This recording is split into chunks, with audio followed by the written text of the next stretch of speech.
How's it going, everybody? It's the Sandwich Pants, your local neighborhood-friendly anarchist. Friendly being a very, operable term here. But, you know. How are we doing today? Been good? It's been a day, I'll tell you that right now. However, we've got work to do, everybody. We've got stuff that we need to cover. And I also need to be checking my sound, so, you know. Let's find out. Anarchist. Friendly being a very, operable term here. Hey.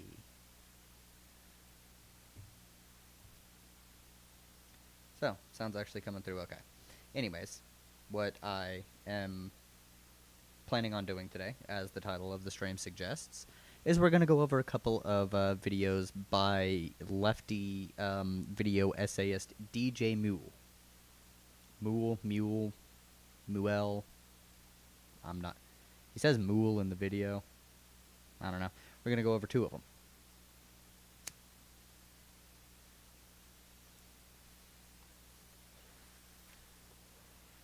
We've got actually two videos with the exact same title outside of one word, the noun. So let's go ahead and go to the live here, and we'll take a peek. One video. Vosh is not your ally. And this was about, 6 months ago. In the next video, this one's 18 minutes and 20 seconds. We're actually going to play it on 1.5 times. And then, we've got the hour and 30-minute video by DJ Muel, which aired at the beginning of the month, about Xander Hall. So, I actually don't watch Xan. I'm subscribed to his channel, but I really don't check out any of the content very often. As a matter of fact, we can just pull up here and I can show you.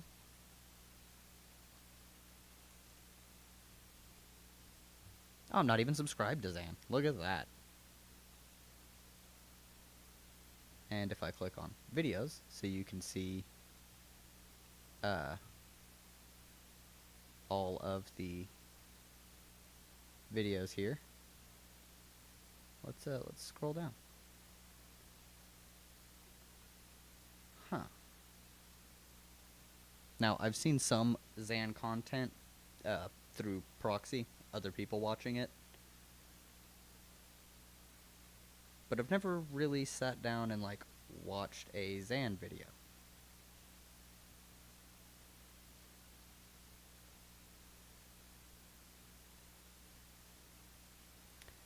So, one thing I want to do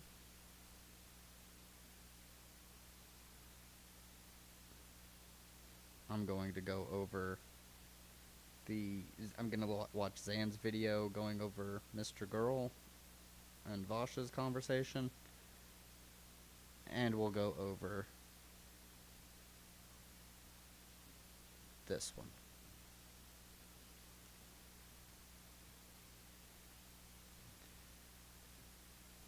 Now, who do we start with? Do we start with Xan?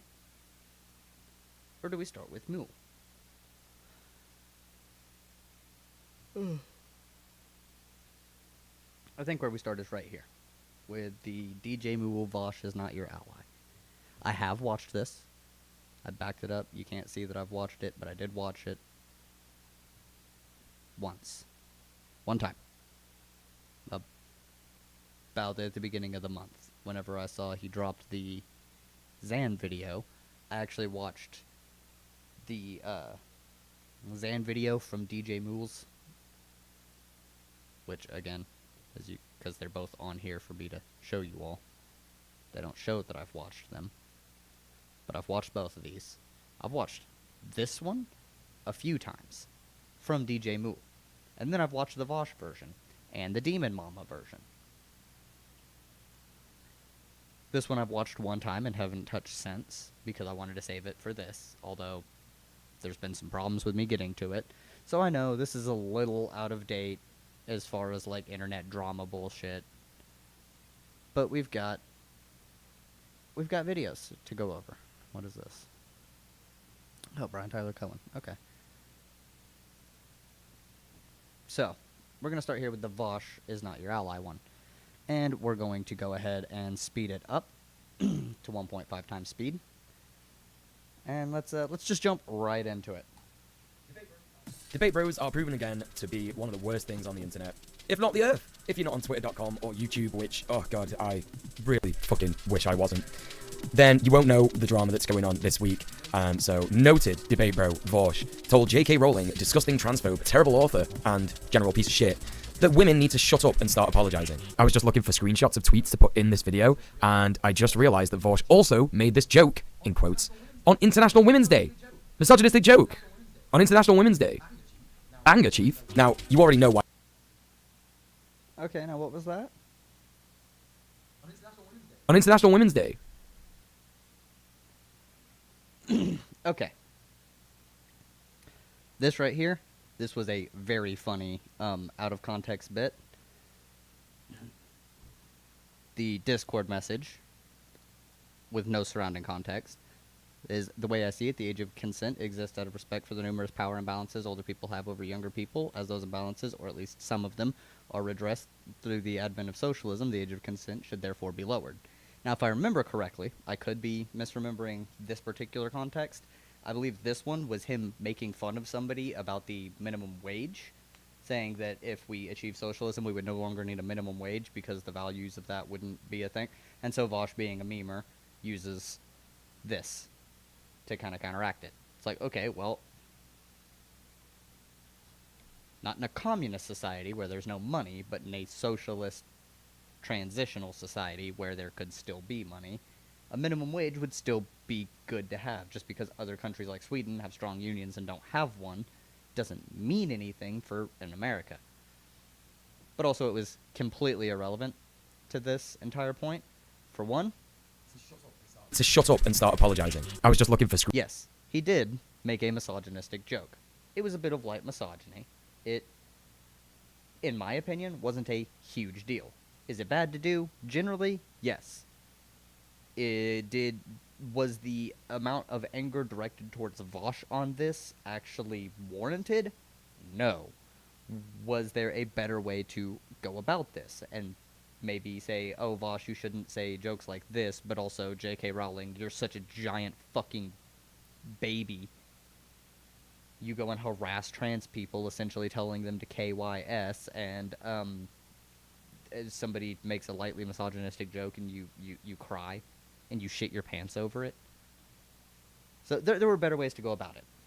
Now, I'm going to be up front here. Vosh, when he said this, he got pushback. And he's like, okay, that's fine. However, the way people were attacking him, instead of, saying, oh, Vosh, that's bad, but also J.K. Rowling, doing what I just said, which is going after the giant transphobe who pretends to not be triggered and blah, blah, blah, all this shit, that's his argument. They should have gone after J.K. Rowling for being a crybaby about this shit instead of after Vosh. They criticize him for the light misogyny all they want. He doesn't have a problem with that.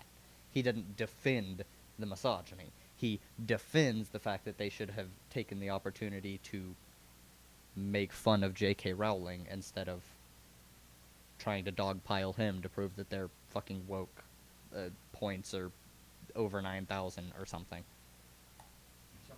Screenshots of tweets to put in this video, and I just realized that Vosh also made this joke, in quotes, on International Women's Day. Misogynistic joke. On International Women's Day. Yeah, and this guy's a giant fucking pussy. Anger, chief. Now, you already know why that's bad. If you don't know why that's bad, holy shit, you got some work to do. But this is extra bad because when you dive into trying to say that you are defending trans people by playing into the turf rhetoric that trans rights activists are basically just out to silence women, you are defeating the point of your statement. And here's where this guy goes full fucking brain dead. Vosh never once said that he was making the joke to defend trans people. Never. He never made that point. Never once did he say it.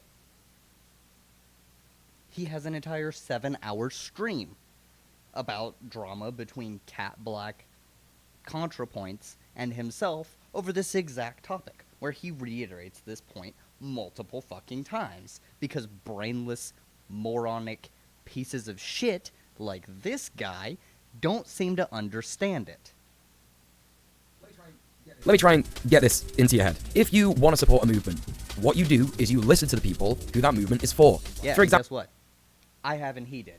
And the amount of trans people saying that his ironic misogyny wasn't that bad and that people should have focused more on J.K. Rowling, the amount of trans people I saw that were way more than the amount of trans people specifically, who were trying to criticize Vosh. The people who were mostly criticizing Vosh for the light misogyny were TERFs, right-wingers, and dumb fucks like you. Giant fucking bitch babies who can't take the slightest bit of not good rhetoric. This guy would cry if he ever had a conversation with a regular person from my state. Even a regular lefty from my state. He would cry because the rhetoric that they'll use is way the fuck more edgy than anything that Vosh said there. Like, holy shit. Oh, we want to build a working class coalition. No, you don't. No, you don't. You can't take the slightest fucking poor word choice or language. You melt down. sex workers. If you're going to make a statement regarding sex work and saying that you support sex workers, you should listen to what sex workers have to say about their movement. So in the same way, if you are a cis person who is making a statement about trans rights, you should listen to what trans people say about their movement. Vosh is a cis white man. By the way, the joke he made was, or the overall context was not him saying anything in support of trans people. Really. He just said, J.K. Rowling could have been the most beloved author for over a century if she had just learned how to shut up. That's it.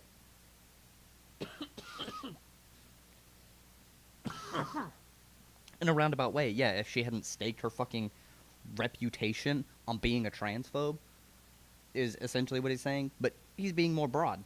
Like, if she had just stayed quiet about all of the political shit, nobody would bother her. She would be beloved to this day. And he's making a statement trying to make out that he is in support of trans rights by being misogynist as fuck. There are multiple examples of trans people. Katie Montgomery is kind of a dumb fuck.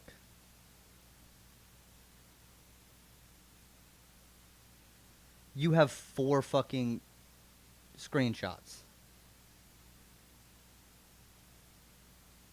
You have 4 screenshots from Katie Montgomery. I have seen personally be a gigantic crybaby about everything. I don't know this person. And you've got 4. I've got tons of evidence that... Why didn't you just fill the fucking screen with screenshots then? Is it because there were more trans people who were actually saying that it was funny? And that it was cis women who didn't appreciate it? People who have pulled him up on this, and they're trying to explain to him that no, you can't do this. This is basically enabling TERFs. This is actually giving them more ammunition to say that trans rights activists are just basically trying to silence women. I genuinely can't believe that anyone who is fighting for trans rights and being anti-TERF would actually use this in a serious way, which leads me to what I'm going to talk about later on in this video. But the fact of the matter is that TERFs will eat that shit up and use it against. All J.K. Rowling had to do was shut the fuck up, and she could have been the most... Yeah, like, literally, that's not even misogynistic. That's saying if one person had just been quiet about their transphobia, then they would have been fucking beloved. That's not even misogynistic. The tacked on bit at the end, the secondary one, sure was mildly misogynistic. This isn't. Just because gender-critical radfem, a TERF, said, oh my god, this guy's literally listening to TERFs about trans rights. trans people, and trans people will once again be on the receiving end of harassment and abuse. And so that's the long and short of it. You really can't claim to be standing up for trans rights if you are using misogyny or any other kind of oppression to make those statements for trans rights. As you can see here, J.K. Rowling immediately dived all over this stuff, and Vosh, being the fucking drama peddler that he is, just used it to generate more and more content. Isn't that lovely? Don't you just fucking love online leftists? Ugh! Vosh has I used absolutely hate online leftists because of people like you, DJ Muel. It's because of people like you. Now, again, if you actually look at the... that he is, just used it. This, 22 minutes, we can go over this in a minute, actually. We're going to go over that in a minute.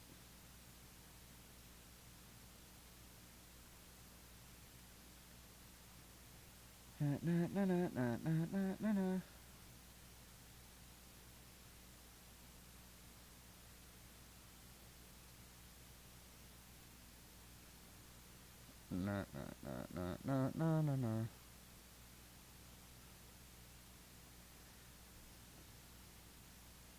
Here we go.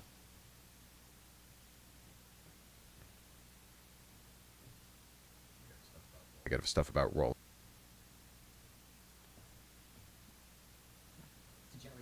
To generate more and more content. Isn't that lovely? Don't you just fucking love online leftists? Ugh! Vosh has used this opportunity of him getting something wrong to enter into a conflict with Contrapoints and Cat Black, two trans women who are literally smarter than him. Both of these women are telling him. Both of those women didn't fucking listen to him at all. They just dismissed him outright because he's cis and didn't listen to the argument he made at all. And they admitted it. So, DJ Muel, as a cis white guy, you should probably sit the fuck down and shut up while a non-binary individual is speaking. Maybe. An autistic, non-binary person with severe depression. Yeah, we can play the cynical id poll game. I can do that if we have to. I don't want to, necessarily, but I'll fucking do it.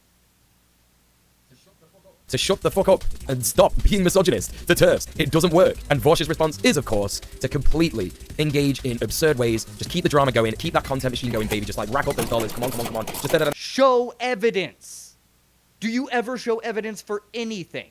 You post random shit out of context. You'll take tweets, parts of them out of context. You will affirm fucking TERFs when they're criticizing people, but you won't actually show any evidence of any of the claims you're fucking making. Let's see. J.K. Rowling attacks him on Twitter, which, yeah, that's one video. That's two video.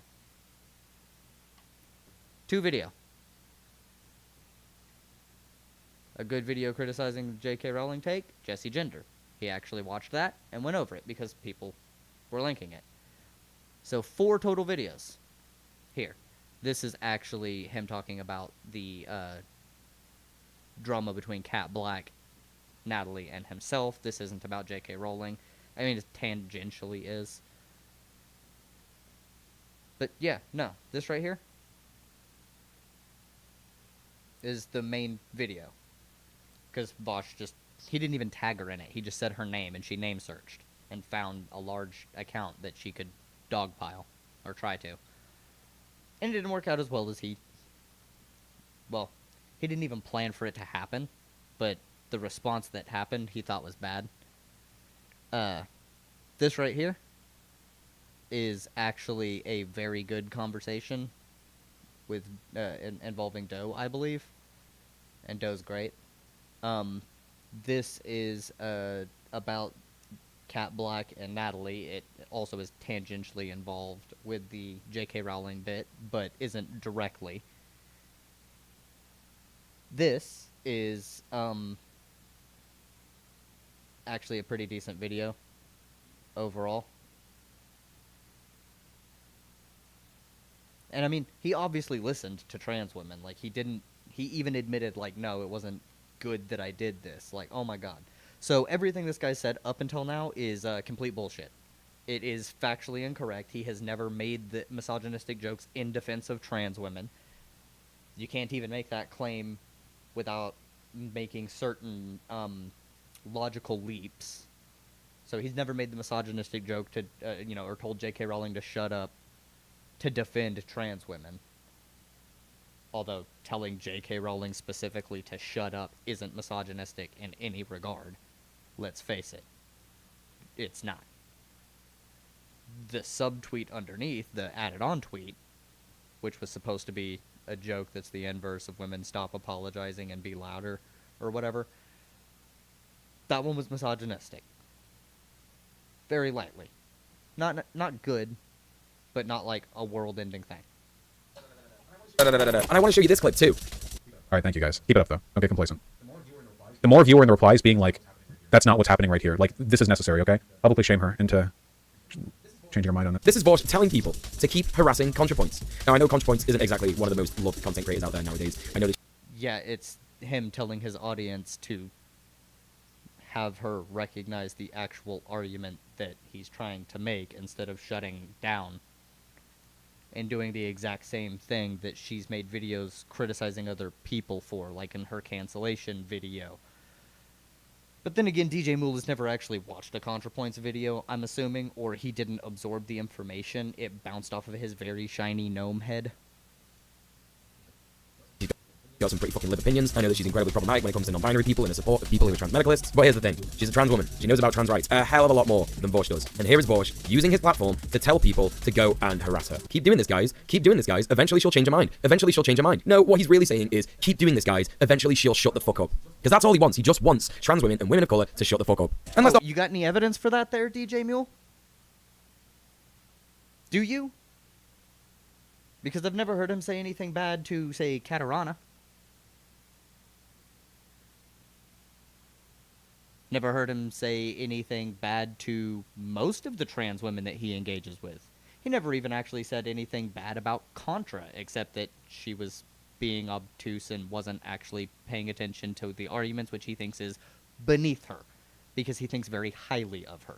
Never anything about shutting up. You slimy fucking weasel. Holy shit.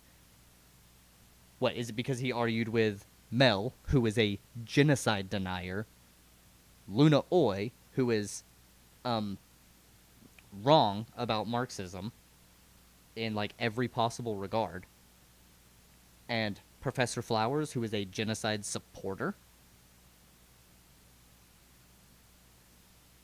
That's 3 women of color. One of them is trans. How many white people has he debated? Tons. Hell, he even has a video where he immediately concedes.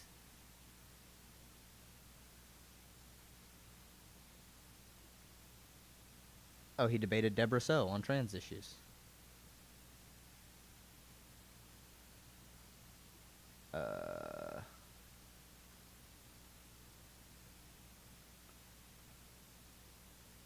Where is the video?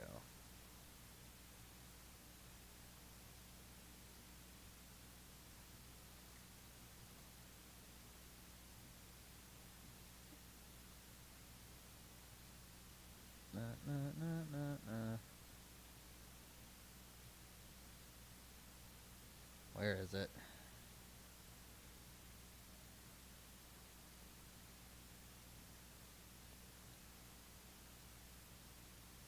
There's a video he has on here where he literally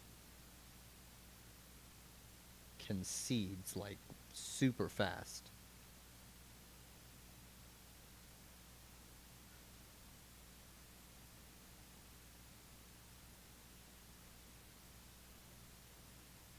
That's not gonna produce anything.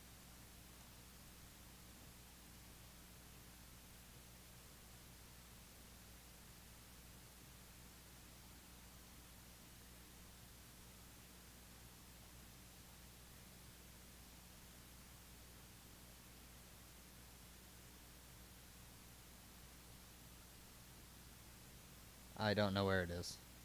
It's somewhere on here.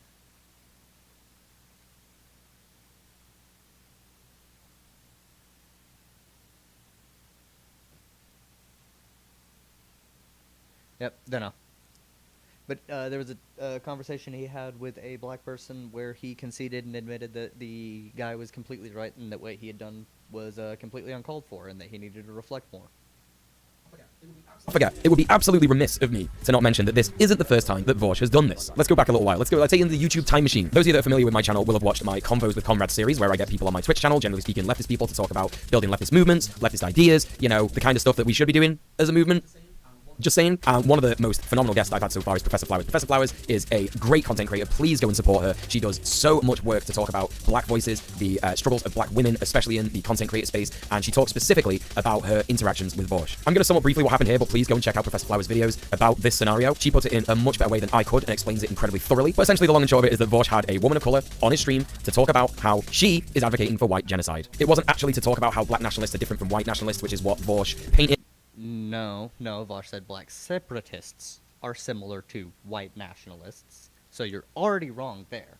And for two, the conversation wasn't supposed to be about white genocide, which isn't what he was talking about. He was talking about ethnic cleansing. Are they allowed to do an ethnic cleansing? And he says that should be completely off the table for any group at all times. No ethnic cleansing, it's bad. And she's like, well, if they want to do it, I don't agree with it, but if they decide that that's what they want to do, and it's like, no. Ethnic cleansing is bad. You shouldn't do an ethnic cleansing. That's the entire point. And she wouldn't move off of that. So you're already lying. He asked if ethnic cleansing was off the table. It's like, what does that look like to you? Should they be allowed? How far does this go? Should they be allowed to do this? And she's like, well, I wouldn't like it, but yeah, they would be allowed to if they get their sovereignty. No. So, no, that's been completely misconstrued by dumb fucks like DJ Muel. So you cannot trust him on it. Go watch the debate yourself. The debate to be about. It was literally an opportunity just to get shit wrong and then shit all over women of color and people of color in general. And this is the debate bro line. This is what they do. He shit on Professor Flowers, not women of color or people of color in general. You dishonest fuck. Holy shit. Wow. He does. He's a perma-simp for all women. Holy shit. You'll see that in the Xanderhole's Not Your Ally. Simping for Sophie from Mars, Bad Bunny, who is now going by Kira Chats to try and distance herself from that radioactive fucking online presence that she has, where her Discord was full of her dropping 17 N-words a second, or more, talking about in clips where how she couldn't be with a bisexual guy, and she would, and I quote, throw up in her mouth at the thought of sexual interactions with a black bisexual guy, end quote. That is stuff that she said. A bunch of other shit. Oh, and the fact that she has been repeatedly caught saying things like, how much money do you think I could make grifting as a leftist? And apparently she's doing well enough to convince fucking idiots, absolute brain-dead dummy morons like this guy, that she is a leftist. And there's no chance. There is no way. They say that they're going to have these debates for fucking whatever reason you want to call it. They say that it's good to see victories on the left when there are plenty of victories that you can like watch every month if you check out positive leftist news or go anywhere other than Twitch and YouTube for your news. Just an idea. Well, the long and short of it is that they have people. Where? Good leftist wins? Where? Because I do go to other places besides Twitch politics for my news. And you know what lefty wins we're getting? Not very fucking many. On to talk about these issues and then completely misrepresent them because they absolutely cannot afford to be wrong, because that is what they've built their platform on being the correct boy. I'm the correct boy, I'm the correct person, I know everything about this topic, and that's all. I know, you know, I will not concede, I will not admit defeat. Whereas in multiple instances, if you've done any reading on what it means to be a good ally to marginalized people, one of the most important things you can do is shut the fuck up and listen. That's what you do. It's just so absurd I actually have to talk about this. I'm just genuinely sat here like doing this video like, am I seriously doing this video? If you want a phenomenal look at how debate bros twist arguments in order to make them look like the winners and how they abuse marginalized people, I will also urge you to check out Noah Samson's video. I'm going to put a link to all these videos in the description, by the way, if you're losing count. Don't worry, I'm going to be recommending multiple people to go and check out over the course of this video. So there will be links in the description, don't worry. So not only... I'm sorry, what's this? That you are talking about, that they're going to be the first time they're introduced to these people are going to be by you a lot of the times. Court is like all messed up sometimes. No, you're coming through perfectly clear. All right, perfect. How you doing tonight, man? I'm doing good. How about yourself? I can't complain. Over here on the East Coast, and living in a city where we have a highly progressive DA who's enacted some policies that, let's say, are. Now, for those of you who don't know, STV Philly, who he usually doesn't link the channel up. Oh. Who is this? Somebody that I completely forgot to fucking subscribe to.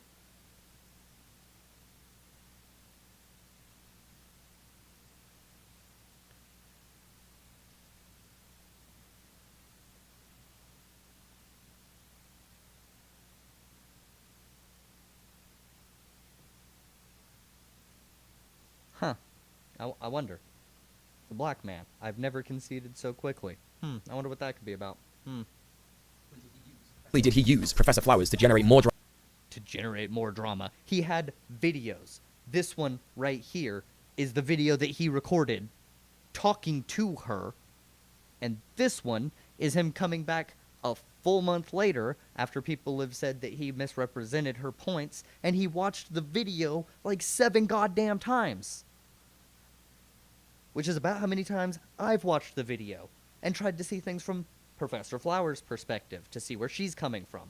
And only in one point that I go, okay, it seems like Vosh kind of pushed her a little bit hard here, but that was it. There was one point, and the rest of it was her literally just dancing away from using, from actually denouncing the ability for any group to commit an ethnic cleansing. So...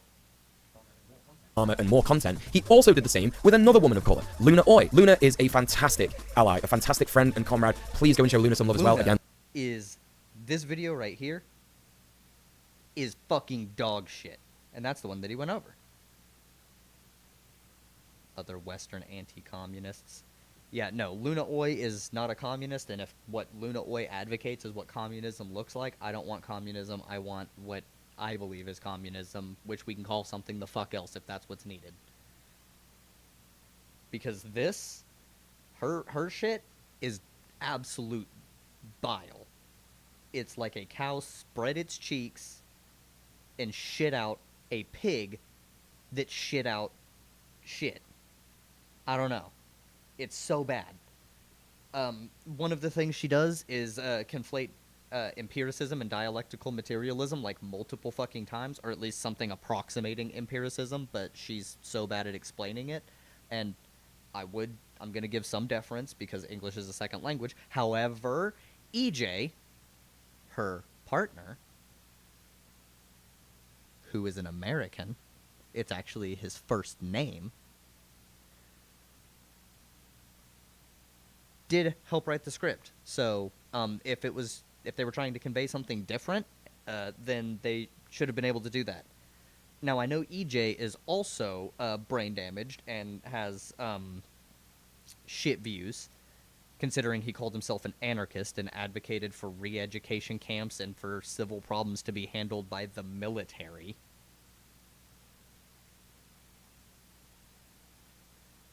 An anarchist. Yeah. So, maybe they just couldn't find better words to describe dialectical materialism.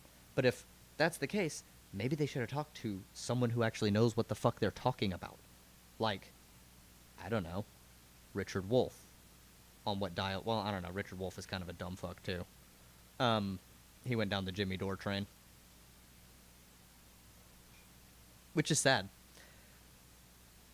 But he probably could have explained dialectical materialism better than arguing according to evidence.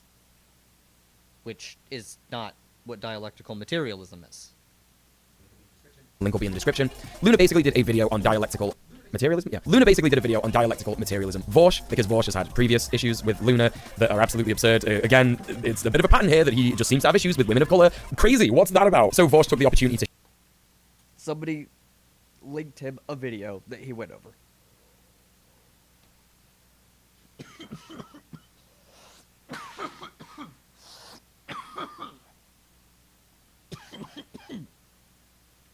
Mel, Professor Flowers, and Luna Oi. As opposed to, say, debating the Canadian Nazi twice, or Eric Stryker and that other guy, James Alsop, debating fucking everybody, literally everybody, like everybody.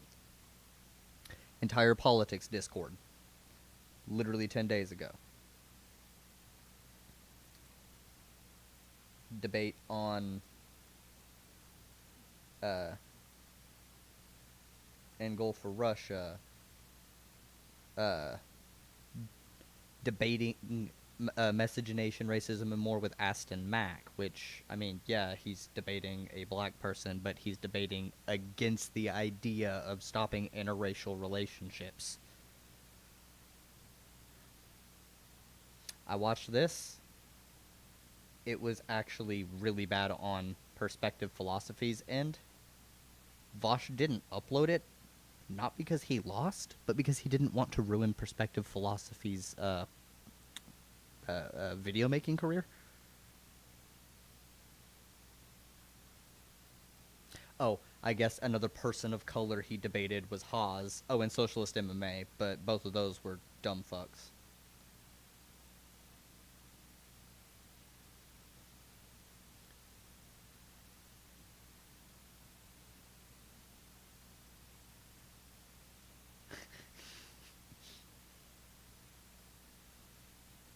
He's debated Destiny a lot.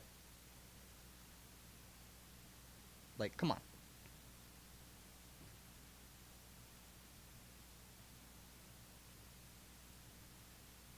Yeah, see, look at the thumbnail on this. I instantly lost this debate with STV Philly, and he's got the dunce hat and the crying on. Like, yeah. And this video was bad. Somebody linked it to him. Shit all over Luna Oi's video, saying that it was an absurd representation of dialectical materialism, and of course, he just completely misrepresented her. When EJ went on Vosh's stream to defend her... He didn't misrepresent it, he watched the entire fucking video! He made some guesses, but there was no misrepresentation! What? Play a clip. Play a clip of him misrepresenting. Where's the clip? This happened. Their ideology was not aligned with reality. How can you tell? Oh, Because yeah, Jews don't... context. Okay, this part was actually very fucking funny.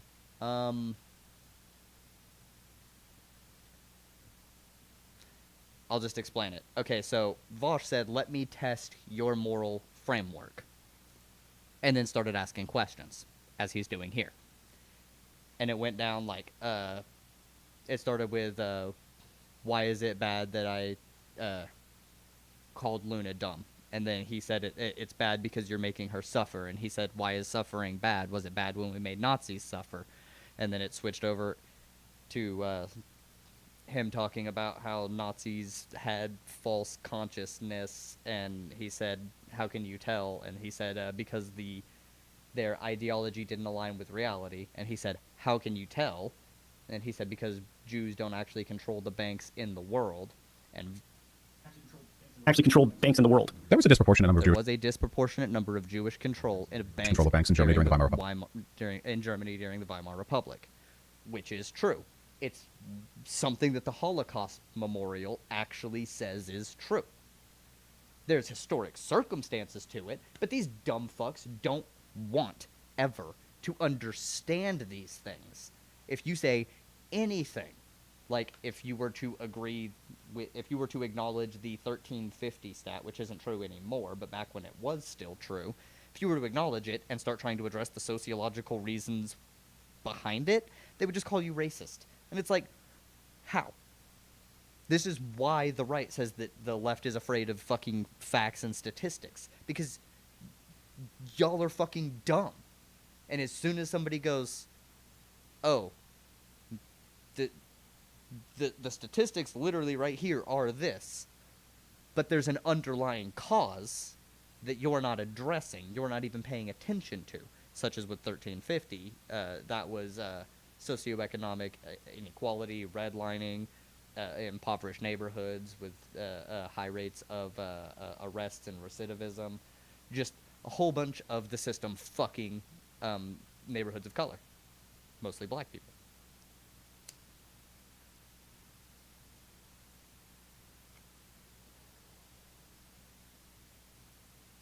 But instantly, as soon as you acknowledge that that statistic is real, you'll get called a racist by lefties like DJ Muel and Non-Compete. All right, Vosh, we're done here. Thank you. Goodbye. Wow, crazy that this guy, who is definitely not a fascist, but does platform fascists in order to debate them, he repeated a fascist talking point. Whoa, crazy that.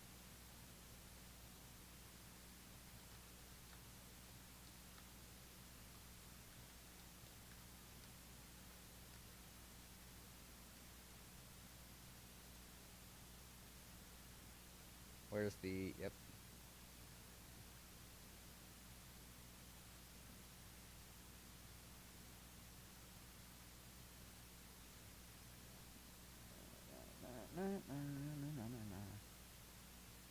Where's the...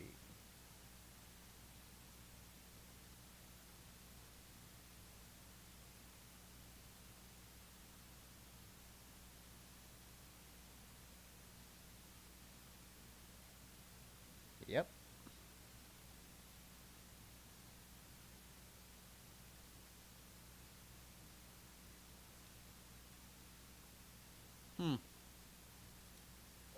Is the Also, he hates- Holocaust Memorial fascist for recognizing it as a fact, but knowing the sociological reasons behind it? It's like trans women and women of color. What's that about?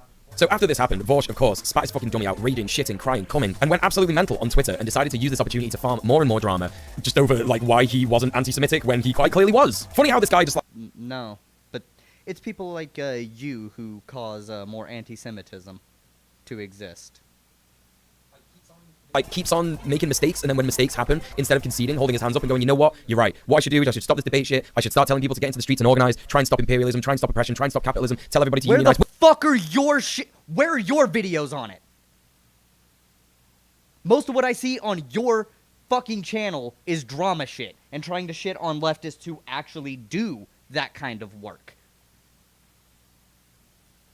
Let's see. How many subscribers do you have? 5.93? Let's see. Oh, what do you know? I've already got it pulled up. There are, I'm not going to count them all. There's over 7,000 people on this map from Vosh's community who have signed up to go do actual fucking on-the-ground organizing. Where's yours? Where's yours? I try and direct people there. I try and do work here locally. What do you do? Why do you think my streams and shit are so very infrequent? Because I've got work to do. I've got shit that is going on locally here. My streams are mostly for me to have fun, to go over and make fun of, go over videos by people like you, the mega pussy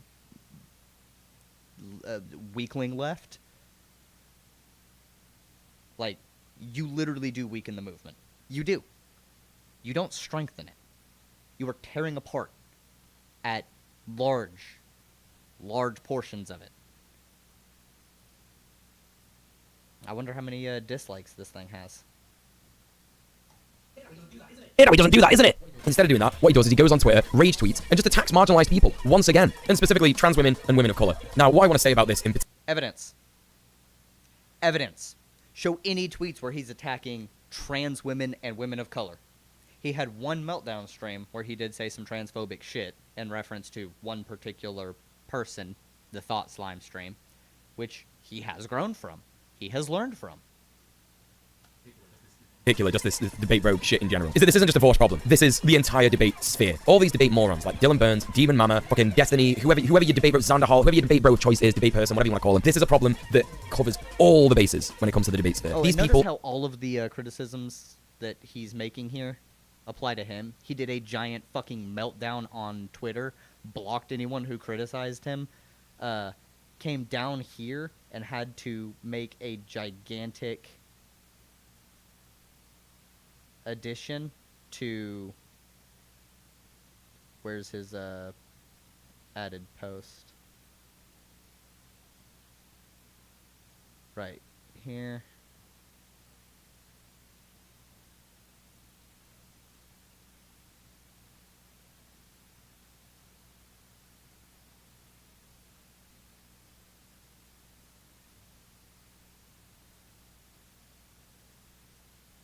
Yep.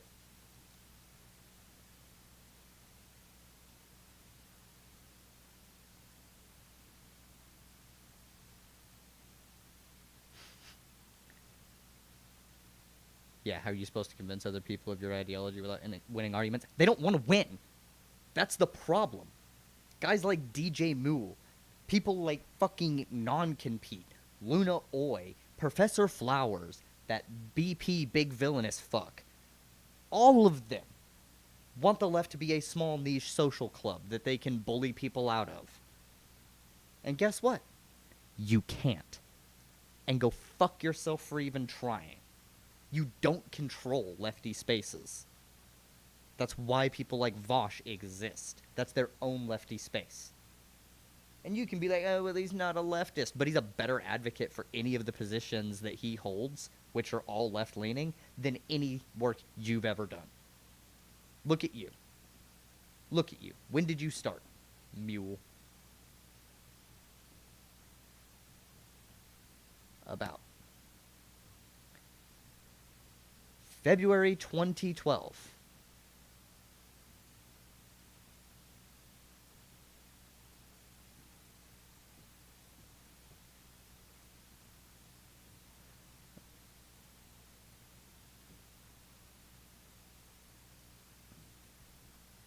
Just kind of as a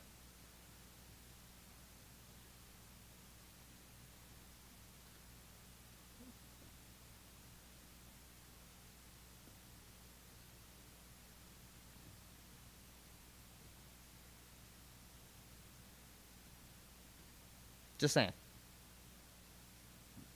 No, that's not like the end-all be-all of who's a good advocate, but it definitely shows a giant disparity in the people who like the kind of leftism promoted by DJ Muel and the leftism promoted by Vosh.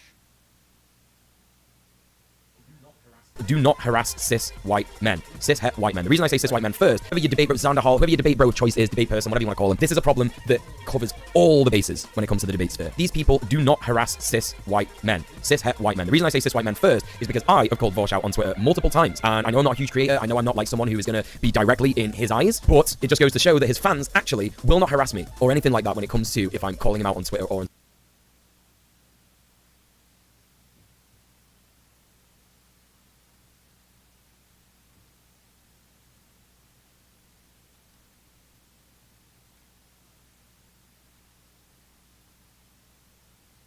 Oh, he didn't block me, or he unblocked me. He had blocked me.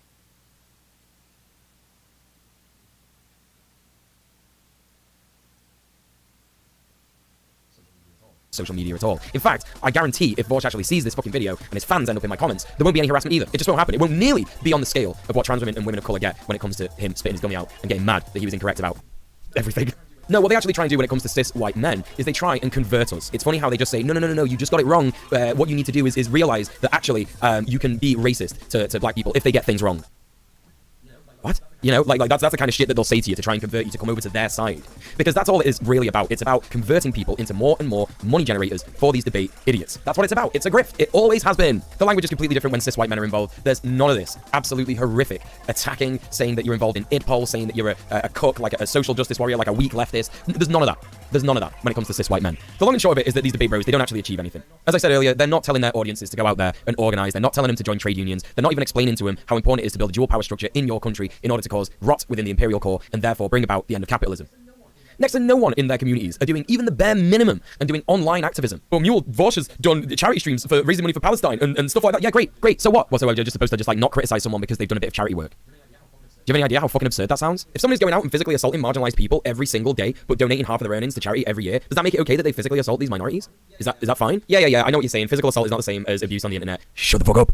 I thought you fuckers liked hypotheticals. Kind of all of the good faith the debate bros raise within their communities is pretty much destroyed by the fact that they platform fascists on a regular basis. It's actually really basic leftist thought that you should not be lending credence to fascist ideas. It's just a bit crazy, I know. Attention needs to be drawn away from these absurd debate bro communities. We need to be getting more and more people involved in real... I literally do not care. This video is absolute fucking dog shit. Oh my god. life activism. We need to be getting people to be joining trade unions, joining renters unions, disability unions... Hmm. Hmm. Hmm. Hmm. Hmm. Hmm.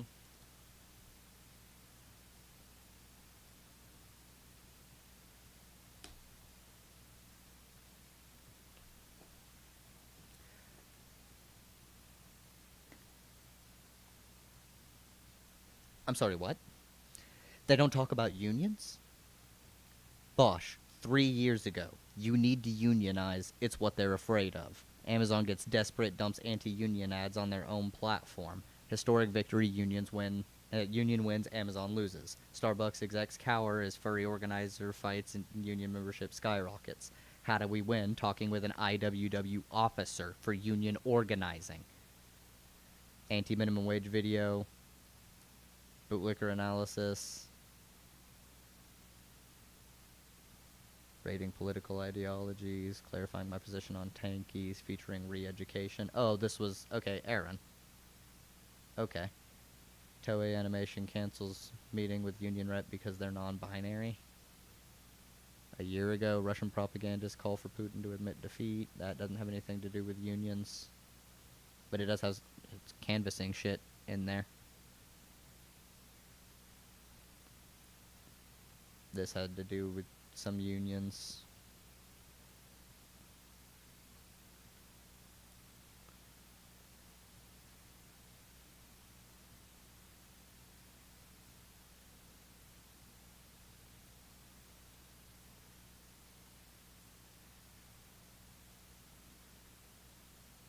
Do do do do do do do do do do.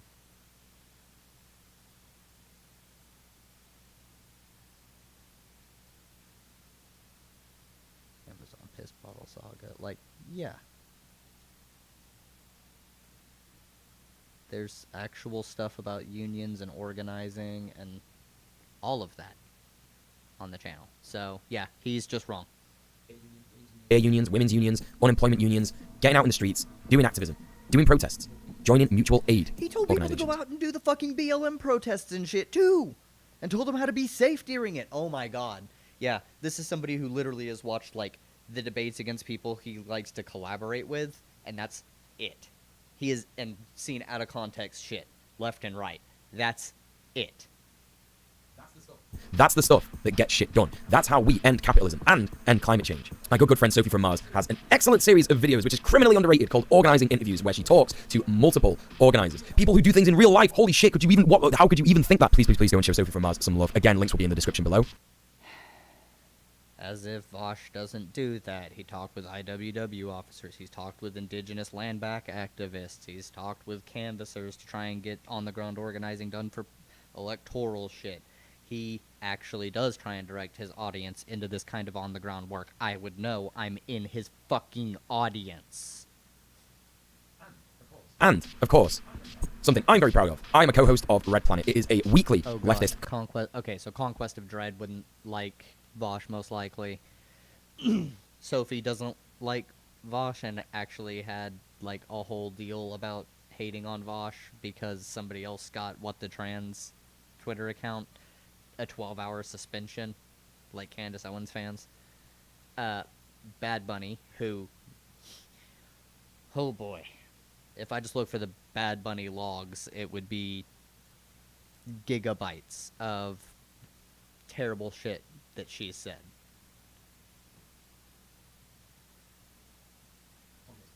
Communist Roundtable, where we have guests on and we talk about how you can get out there and do this organizing yourself. It's called Red Planet. We stream it every Sunday at 10 p.m. UK time or 9 p.m. UK time if you're in daylight savings in America in this weird 3-week period in between when our countries synchronize our clocks. It's on Bad Bunny's channel on twitch.tv. There will be a link to that down below. And if you want to catch up with the previous 11 episodes we've done, there will be a link down below to Bad Bunny's official Clips channel where all the VODs are uploaded every week. On an ending note, in conclusion to this, my first of probably many videos where I talk about the weekly bullshit that's going on with the online left, leftism isn't about winning arguments. We know that our arguments are better than the other side's. We don't need to continue this debate culture. It's absurd.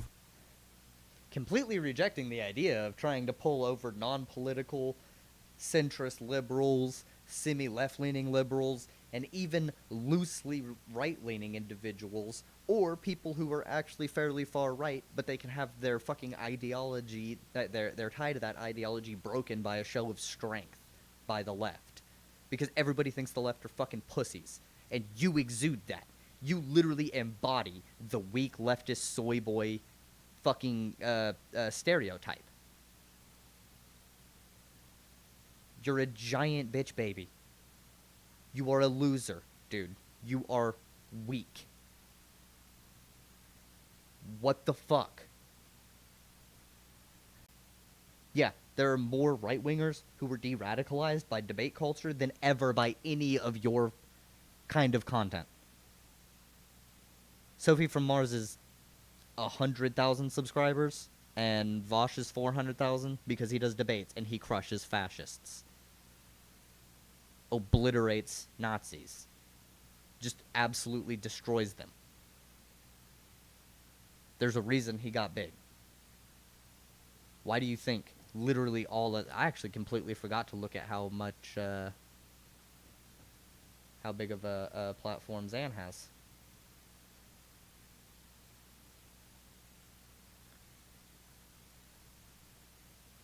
$73,000 to your 5.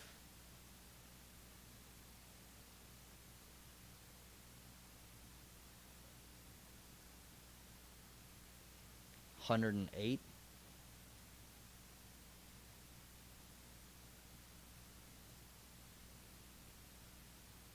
Demon Mama's criminally underrated, 16.9.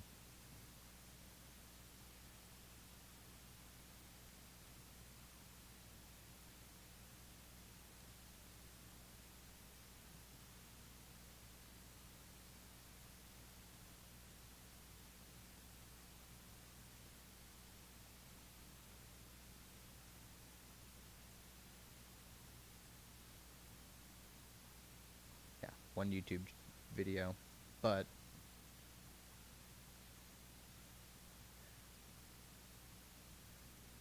yeah, where's the...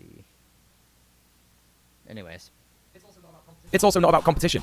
It's not about being the better debater. It's not about being the smartest guy. It's about working together. It's about lifting each other up, celebrating wins in workers' rights, celebrating wins in civil rights. How do you convince people that they need workers and civil rights? How? How do you convince them? Not to mention environmental activism. What you've really got to ask yourself is, if you are a Debate Bro watcher or supporter, is how funny it is the Debate Bros seem to focus on this nonsense drama that I'm sure is driving you mad as much as it is driving everybody else mad, when there are multiple humanitarian conflicts going on around the world. Imperialism is destroying countries in the imperial periphery, and all these guys want to talk about is how trans women are wrong. And women... Oh my god. Yeah, this is just absolute proof that he didn't do any fucking looking into any of the actual content. Like... He claims he watches hours of content from Xanderhall. He didn't even make the claim that he watched a lot of content from Vosh. He watched one video. He watched the Professor Flowers debate. And immediately, and saw one clip from the from the non-compete Vosh debate. And that's it. He's immediately running all of this assumption on Vosh's content based on that. Didn't even look at the channel where he's talking about all of the different shit. Like in Syria, like in fucking Ukraine right now, like with China and Taiwan, like... literally everywhere. He literally talks about all of this shit. Doesn't look at any of it, doesn't consume any of the content, just runs off because Professor Flowers made one characterization, Sophie from Mars has criticized him before for something, and Bad Bunny criticized him before for something. But Bad Bunny is a massive fucking piece of shit who, let's face it, all of the legitimate criticism that she considers harassment, she fucking deserves. She's a fucking garbage piece of shit. Super abusive. Sophie from Mars, I don't have a huge opinion on. I think she's kind of dumb, but whatever. It's whatever. I don't care. Sophie from Mars is somebody I don't engage with. I think I had one argument, got blocked on my original account, and considered them a dumb fuck from then on. DJ Muel, dumb fuck, pussy, loser, smooth brain, gnome. I do like the aesthetic, but still. Yeah, no. Call her a racist to white people. Isn't it weird how they just want to do that? Thank you so much for making it to the end of this video. This, as I say, is going to be a starter in what I think is going to be weekly videos where I talk about what's going on, politics-wise, either online or in the real world. You can support me on Patreon. I've launched my Patreon right now. no point. This video was garbage as fuck. DJ Muel, you get the dumb fuck crown. Oh my god. How long have I been going? Already an hour on a 20-minute video? Well, fuck.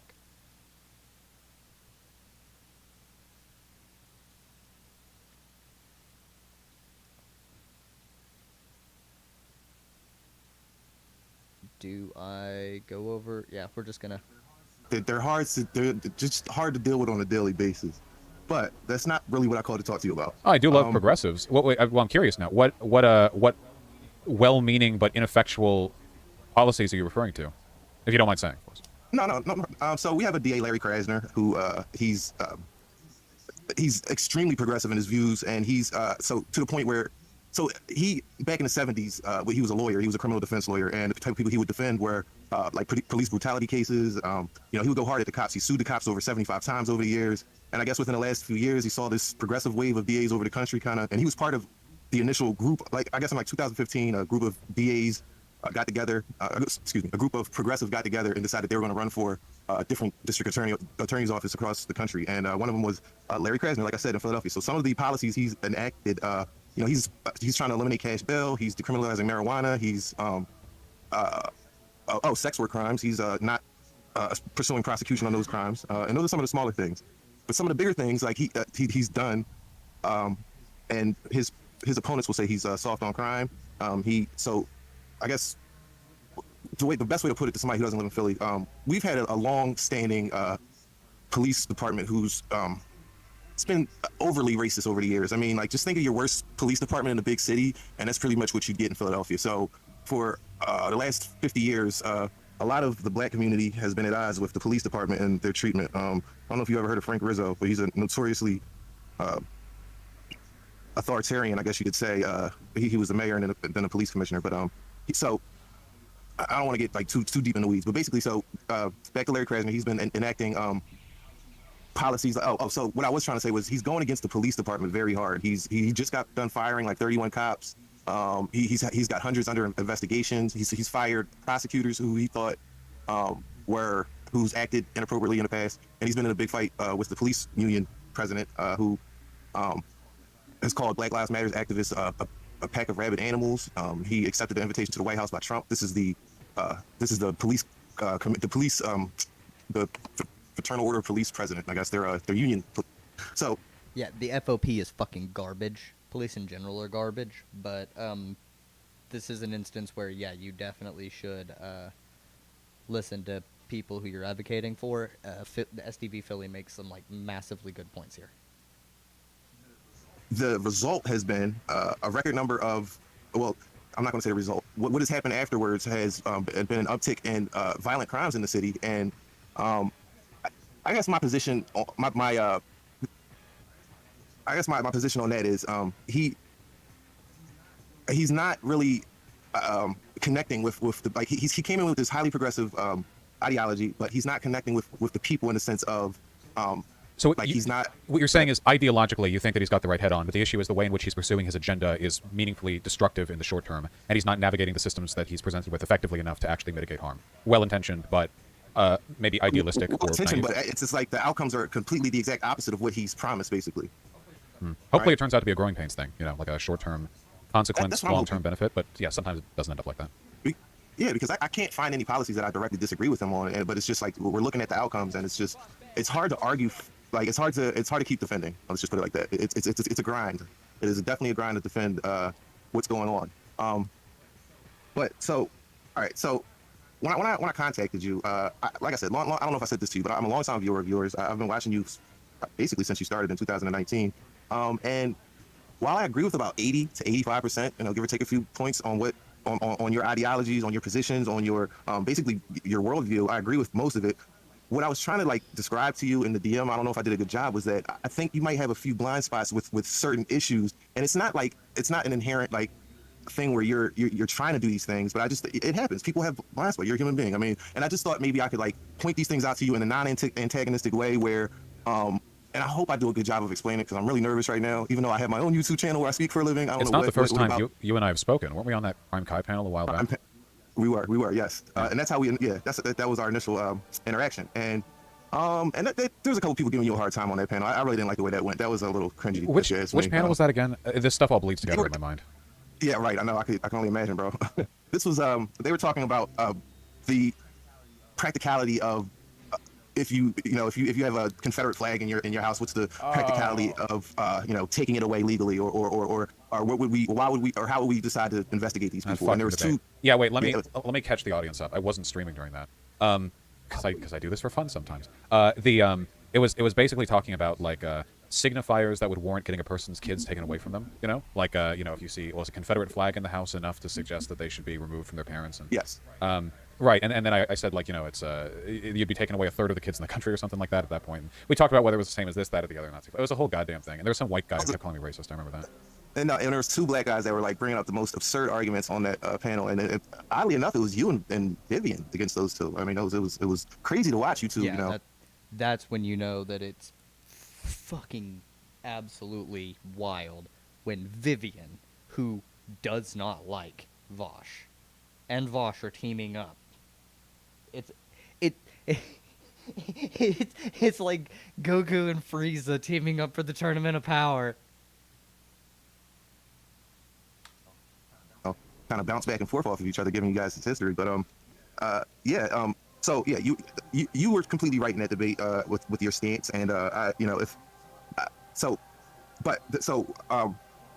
going over you're watching, basically when you pop up on my recommended feed, I'll watch a lot of your videos, and what I've noticed is, like I said, you are correct in my opinion in about 80 to 85% of the stances you take. But what I've been noticing, and as black people tend to obviously people view things through their lens of their, I have my own set of eyes, so I view things the way I view things, right? So, and you do the same, and everybody else watching also does the same thing.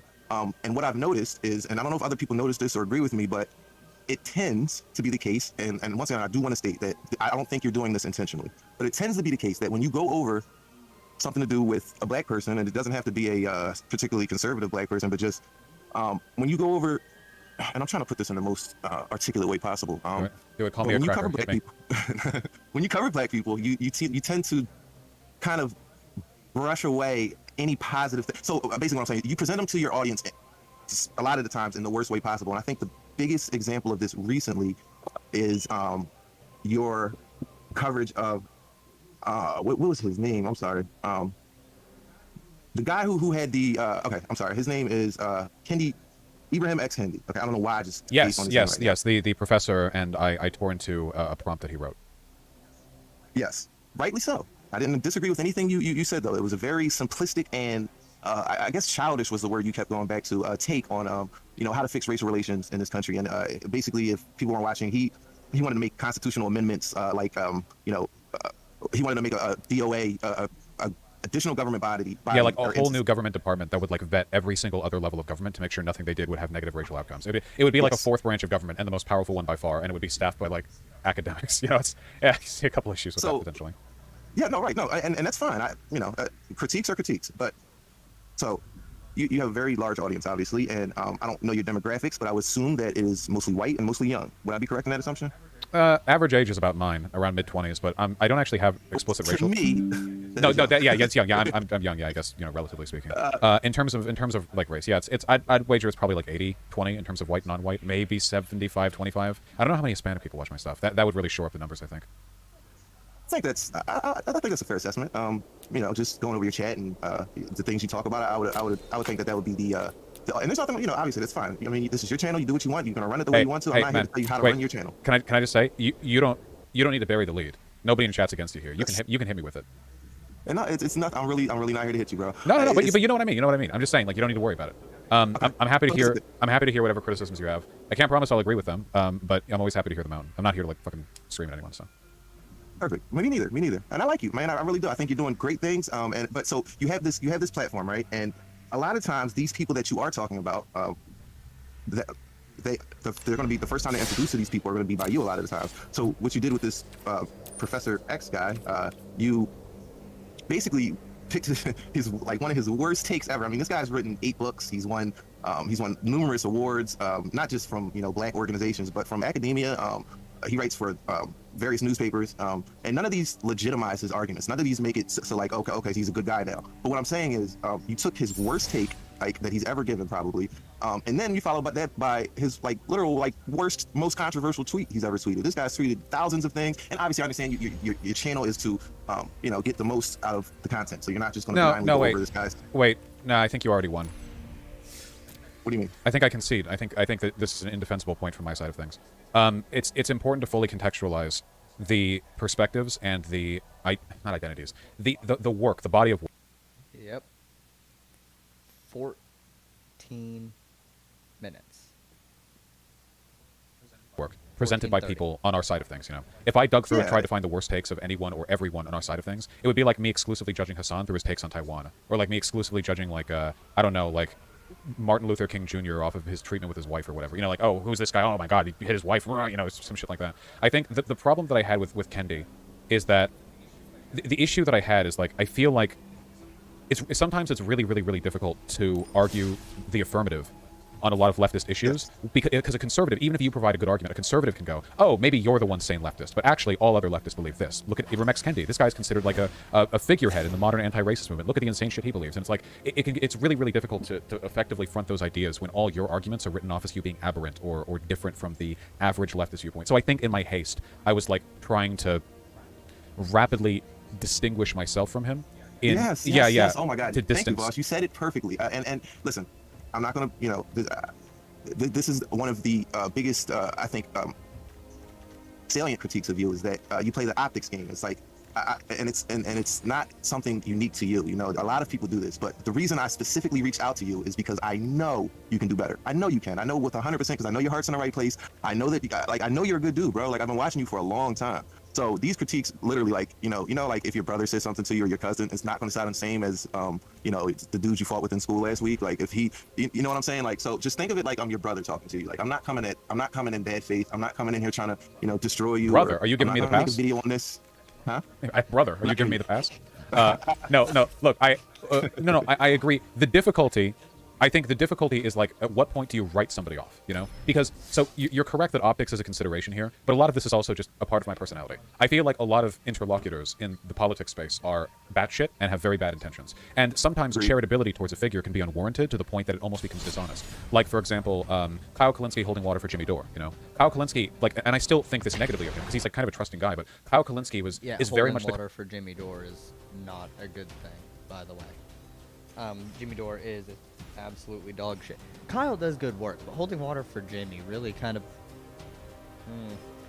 his whole Syria coverage was really watered down and fucked up because of him trusting Gray Zone. So there's like blind spots in Jimmy and not Jimmy and Kyle's work too. But yeah. Kind of person who will hear 17 bad takes from somebody and go, okay, but like look at this other good stuff they've done, And there's nothing wrong with that in a vacuum, but in some context you're kind of holding water for bad people. And my worry is it's really tough to tell when that's appropriate. Ibram X. Kendi, I agree. He's an academic with a long, storied career. Writing him off because of a single article when I haven't read any of his books or even really engaged with what he said broadly outside of a wiki scan, that's irresponsible. But, like, for example, like Ghazi Kotso, the fucking Black Hammer Org guy, the crazy Uhuru, Right. Now, I look at that guy, and I'm not comparing the two, okay, night and day in every imaginable way. But when I look at that guy, what he is, what he does, what he says, what he believes, I feel immediately like, oh, I can write this guy off. I can be as fucking mean as I want to this guy, and it's A-okay, because he's worthless politically. He's just an antagonist. Finding that line, where a person fits, when it's appropriate to write them off and just tear into them without needing to worry about bridge building, that's something I've always had a bit of difficulty with. I'm trying to lean up on it a little more now, I think. Well, yeah, and I mean, listen, you've been doing this for a couple of years. I mean, who's going to expect you to be a pro at it? These things are and I'm not coming in from any position of authority or any position of like, where I know exactly what I'm talking about, but I do know what I see. And I do know that as a black member of your community, let's say, that these are just some of the things I noticed. So you did it with him. You've also done it with, it's hard. I can't defend Dave Chappelle. Everybody's familiar with Dave Chappelle's history. I don't really think you need to go into some long-standing or some long, intro into who he is and some of the good things he's done to critique him. So there was a couple other, like, so if you do go through your channel, when a black person is in your thumbnail or is Nico House, okay, or Professor Flowers, or just anybody over the last, I'd say, 6 months to a year, if it was a black person, and once again, you're not doing this conscious. I don't think you're doing this on purpose. I don't think this is and this isn't even really a critique of your channel. It's really just maybe something to think about. It's that when, like I said, when a black person is brought up, it's usually negative. Like I can't find it. I can't find a thumbnail on your channel. I'm looking right now. I'm sorry, I'm not trying to like stutter or slow this down, but I'm just looking. I mean, Candace Owens obviously is horrible. Jussie Smollett. I mean, these people are indefensible. I agree with you. And every time you dunk on them, I'm glad you do dunk on them. But I don't think I have art. many positive videos in general, though, right? I mean, like, I imagine that most of the time when a white person's in my thumbnail, it's probably also because I'm being quite mean to them. Well, you got Kyle Kalinske recently. You had a nice chat with him. With, David Pakman. I wonder if a lot of this is... Even at one point, hold on. Even at one point, I don't know. You were probably just as confused as everybody. But you even tried to like sanitize Kyle Rittenhouse at one point, a little bit. With the talking about his talk with Tucker Carlson. Yes. I wasn't trying to sanitize him. I know that he's going to be a big media figure for a while. I mean, he's going to be doing the runabout. You know, he's going to be talking with everyone. It would be insane for him not to. He makes a lot of money off of it. You know, he's and I think it's important. Going to. Huh? He's going to make a lot of money off it too. Oh yeah, sure. He's going to his new career. Right. And I hate to come off like I'm like attacking you because this is not like, you know, I don't want to like put you on the defensive. I'm sorry. Like I'm really trying my best to put it like in a way that that comes off as a genuine a genuine just attempt to no, maybe have you just. You don't need to worry about coming off as disingenuous. I don't think anyone's getting that vibe at all. Okay. With regards to the Rittenhouse thing, I don't really know how like racialized that is, since it's just like a white guy. Yeah, that was probably a bad example for me because I'm looking through your channel and that just popped up and I remember watching that video like, wait, is he about to try to defend Kyle Rittenhouse? I didn't know if you were like working your way towards like that type of arc, but no, you didn't go that way, and I'm glad you didn't because we now see after days later what he's really doing. Yeah, well, I just think that the way people handle his media prominence should be measured and proportional to the language that he engages in. So in terms of you can say it's an optics thing or whatever. So like personally, do I believe Rittenhouse is like racist? I will call. Does he like Trump? Look, that's an easy call for me. But in terms of like the criticisms that people levy, you know, some people are saying white nationalist. I don't know if that's necessarily warranted. Yeah, it may not technically be. It's more like in the convo with Tucker Carlson, like what are we to look for? Is this the behavior of a person acting as a kind of racialized agitator, or are there other explanations for this behavior? But, and I'll give you fair credit here, juxtaposing my willingness to be clear and specific with Kyle Rittenhouse's behavior alongside my denunciation of Ibram X. Kendi over reading one article does spell out a point, I think. Yeah, and it's just something, you know, as like I said, as a viewer that I noticed, and I remember you were saying before I got on that you're retired, so I will make this brief. One last thing I want to bring up with you, and I mentioned this in the DMs. I vehemently disagree with Candace Owens. I don't like her. I actually am developing some sort of like hatred in my heart for her, although I try not to hate people. But she is 100% an absolute grifter, and I'm not gonna call her a race traitor, but she is betraying her race by sucking up to these conservatives who are just literally paying her to be a mouthpiece for their beliefs and try to make it look like, see, like you've said before, you know, see, here's this nice presentable black woman saying these things, so you know it can't be us being racist. But what happens sometimes is that she'll, like, a broken clock is obviously right twice a day. She'll make an argument that could be true.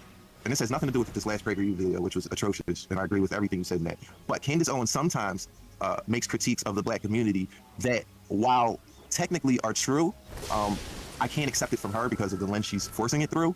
But I think it might behoove somebody of your, understanding of the issues to kind of, maybe inform your audience that sometimes sometimes the arguments that are made about the black community and the problems of the black community and why they are the way they are. Well, I said I wasn't going to defend her last video. Now I want to bring up a point from her last video. Yeah, hit it up. So she said the Democratic Party, and she obviously was using hyperbole, and she did it so clumsily that I think the point obviously was lost. And like I said, everything you said in your video was true about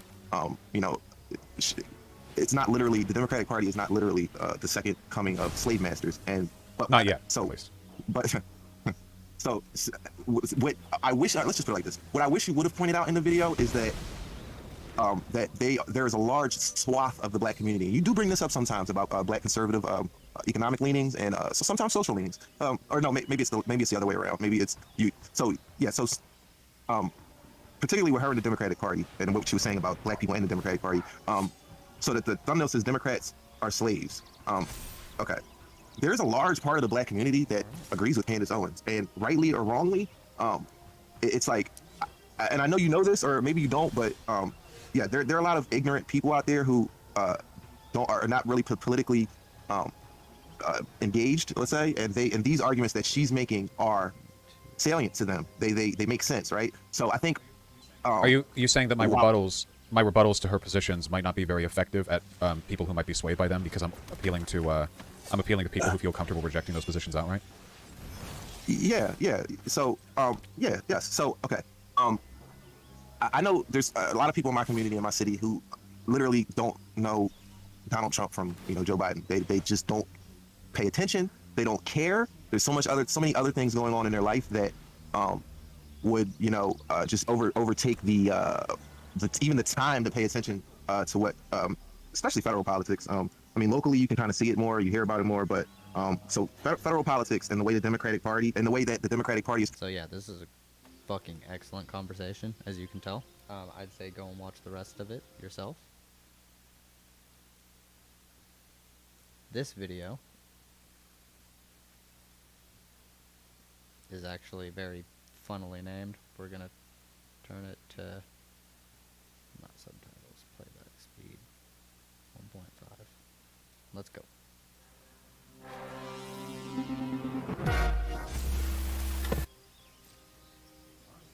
My goodness. My goodness. As always, it seems my own community is the center of the pushback that I get. Whew. Oh my god.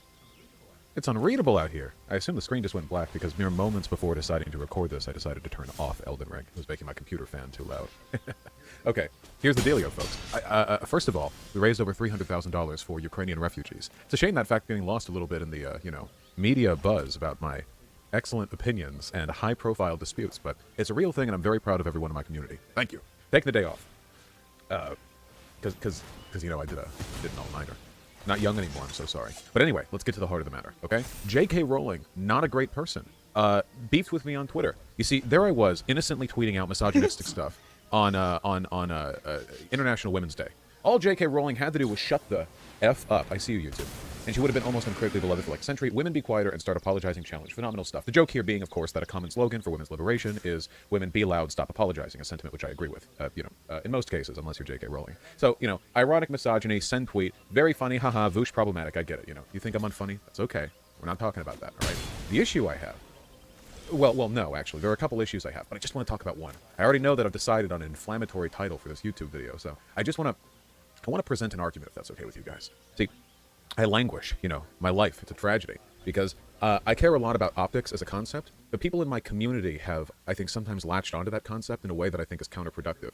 I really worry that sometimes you guys would have been, like, for instance, there are some positions that I and my community hold that seem to run contrary to the attitudes you guys sometimes take towards the necessity for optically good behavior. Like the rioting during BLM. There was rioting, and that was bad optics. It's just a thing that tends to happen during protests. But we knew, the fine people in my community, right, that, an obsession with optics doesn't mean that you get to allow the other side to hyper-fixate on the most optically pernicious elements of whatever kind of advocacy you're engaging in. Am I comparing my misogynistic tweets to the BLM movement? No. Of course not. The BLM movement was never as influential and effective as my misogyny. Listen, the BLM movement and my misogynistic tweets led to about the same amount of police defunding, okay? In that respect, at least, there's a comparison. I can't swear at you two. Okay, let's be serious for a second, okay?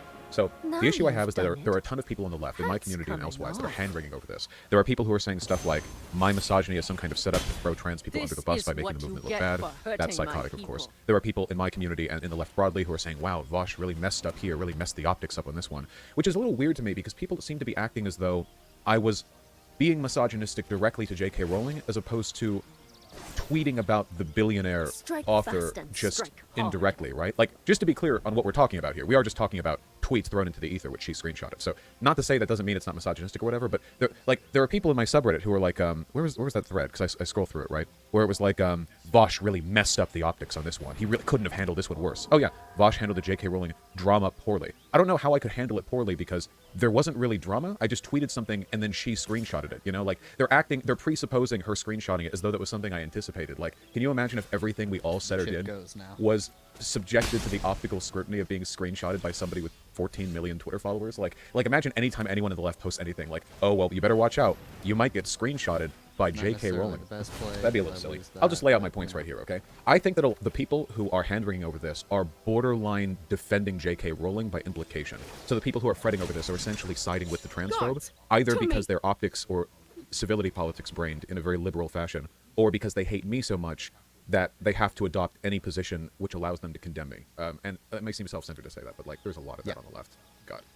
Anyway, I'll lay the arguments out here, okay? There are a ton of edgy shit posters on the left, like a lot of them. Oftentimes they say stuff which, optically speaking, is as bad or worse than some innocuous misogynistic shitpost, and I feel like if they got targeted by Rowling, we wouldn't be hand-wringing like this. Like, in Contrapoints' video on J.K. Rowling, she went over tweets of people being, like, really aggressive towards J.K. Rowling, like death threats and stuff, you know? And while Contra acknowledged that these were, like, harmful and bad, you know, she didn't really seem to want to focus the video on a condemnation of that behavior because, as she stressed, right, J.K. Rowling is a billionaire with incredible social power. In a way, you're really doing her a favor by pretending that tweeting something problematic with her name involved in it is somehow a concession given to her point. Like, let me give you guys a hint, all right? J.K. Rowling doesn't care about misogyny.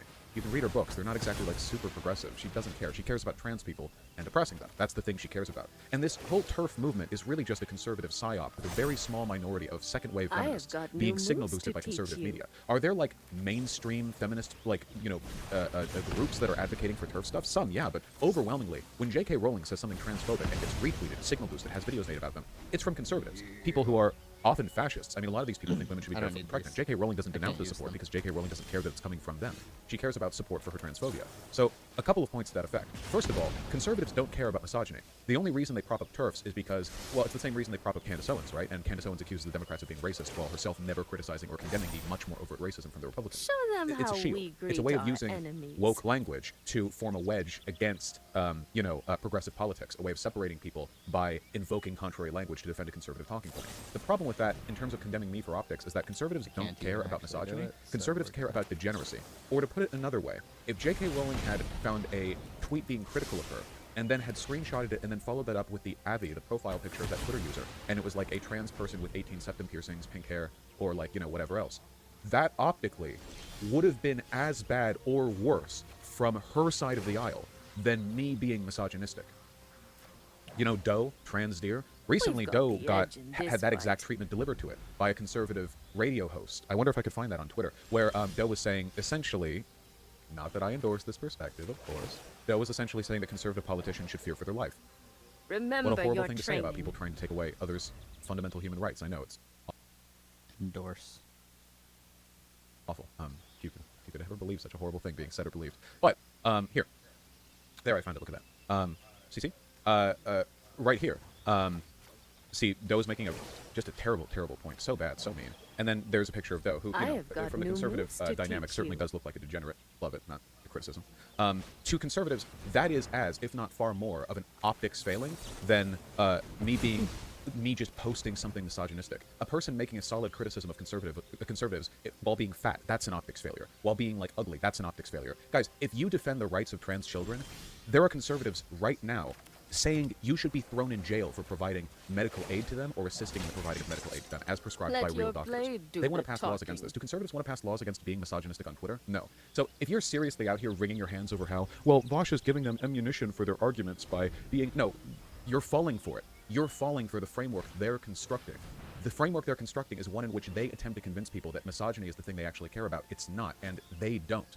So don't fall for the bait by playing into that with this, oh, well, you know, it was really irresponsible for Vosh to say something problematic about an incredibly large and influential celebrity. Do you know the shit I've said about Donald Trump? You know the shit... Like, would you do this to me if it was Donald Trump screenshotting?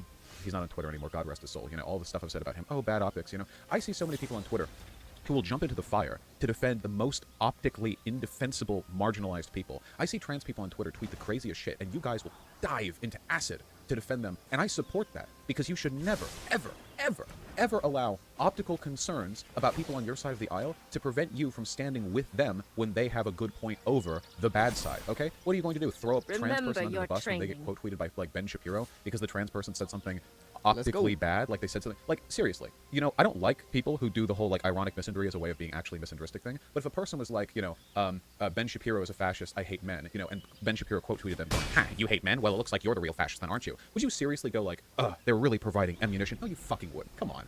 You did it because it's me. This hand-wringing from my community, I expect it because you all are optics frogs who learn every wrong lesson from me. But from the broader community, you are doing the apologia for transphobia. It's very, very disappointing. And by the way, Rolling never would have screenshotted me if I wasn't misogynistic, so the people who are acting as though me being more in good faith would have led to, like people are acting as though I was on a talk show with Rolling where I had the opportunity to say something constructive and I chose not to. If that was the case, I think any criticisms of me would be massively warranted because there's the potential for good faith engagement. But I was just tweeting, you know? She can screenshot and has screenshotted whoever she wants. She has quote tweeted trans people with like 500 followers, and those people then get death threats. They have to close their accounts. She didn't quote tweet me though. She screenshotted me. I wonder why. It's funny that, you know, I can take the hate a lot better than most of the people she harasses can. The point is, she goes looking for the bad look to go after, and as long as she's prowling around, and you know she does this, she drinks wine, she sits on her, no doubt, massive couch that costs more than most people's houses. And she scrolls through Twitter on her phone, and she bemoans how much of a victim she is, and she finds people who are saying mean stuff about her, and she, like, cry bullies over them, right? I would rather, if she was going to do that anyway, do that about me, because if I hadn't said something misogynistic, she would have just done it to somebody else, and you wouldn't be wringing your hands over it because it wouldn't have been me, you know? I swear to God, for a lot of people on the left, disliking me is some kind of first-order thing. The only point that I'm making is that it's okay to criticize the ironic misogyny, but the idea that this is some kind of optical loss, that there was some critical error made, or that I handled the drama incorrectly, as though every tweet that I, a medium-sized YouTuber, send into the void should be treated with the necessary skepticism of you will be quote tweeted and screenshotted by a billionaire. Like, that's ridiculous. Imagine if we did that to every single person posting on the left, every shit poster, every edgy content creator. The Chapo boys have said stuff. Like, imagine, like, would you, if the Chapo boys said some, I have no doubt they've said negative stuff about Rolling. I have no doubt they've said like problematic stuff about, you know, a great many conservative people, because I've seen and heard them do it. Sometimes they're even funny when they do it. Imagine like that snippet getting posted. Look at these Chapo boys. Wow, I guess, you know, I guess the left really is racist. Or maybe they made some edgy comment about like Candace Owens or something. I don't know. Would you all go, damn, Chapo boys really dropped the ball optically? No, you wouldn't. You would celebrate them being a shit poster, and you would make fun of the triggered right. And why aren't more people doing that? J.K. Rowling got triggered by me. She's a crybaby bitch. She's a massive baby. She's a billionaire with huge social power. And she was out there getting angry at some mid-sized YouTuber on Twitter for engaging in, you know, fairly light-handed misogyny. I could be way more misogynistic than that, okay? I had the kid gloves on. I can go, I'll get me a real platform, okay? I'll show you. Like, in any sane world, people on the left should be clapping like seals, you know, screaming, ha ha ha, look at this. And now there are newspaper articles with my name in it. You think J.K. Rowling looks good from all this? You seriously think the conservatives backing her up are going to be more won over to the position of trans people being bad because I was misogynistic? Bro, transphobia doesn't exist because TERFs convince people that trans allies are misogynistic. Transphobia exists because conservatives think trans people are degenerates who are mentally ill and should either not exist or kill themselves. That's where transphobia comes from, not from J.K. Rowling. The TERF thing. See, like, so the misrepresentation by DJ Muel, you didn't even have, like, yeah, it's the entire video. It's the entire video.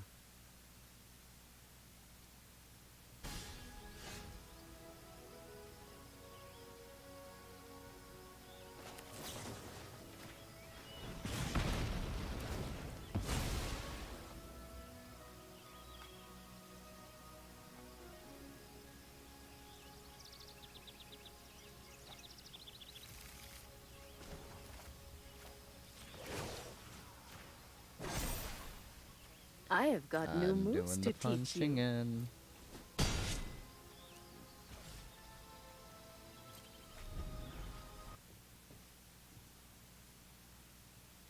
Now, do we go over this one or this one?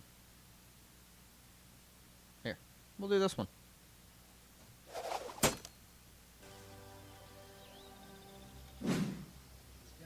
This just came up in my recommended. I have not watched it yet. I haven't seen it.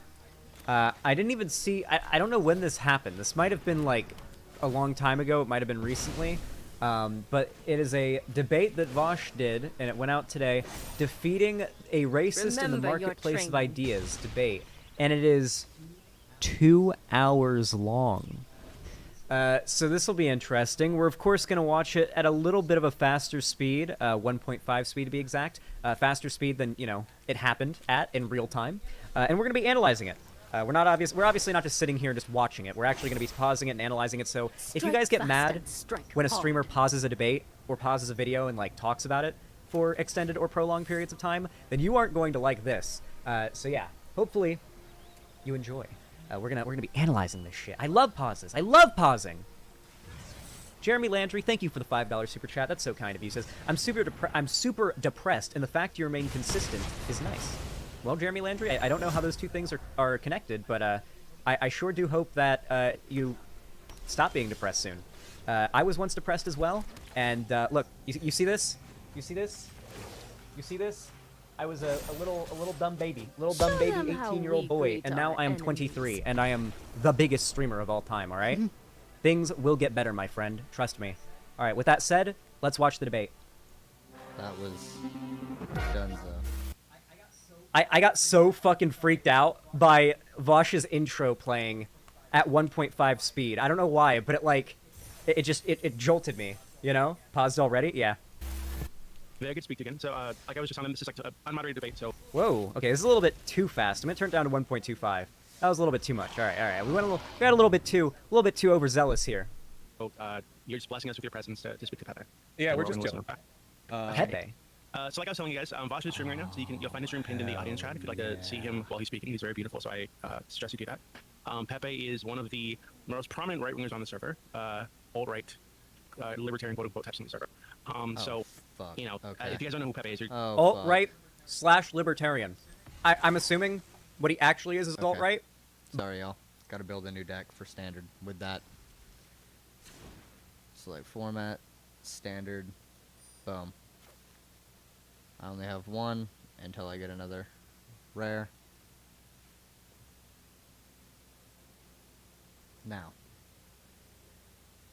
I need life gain.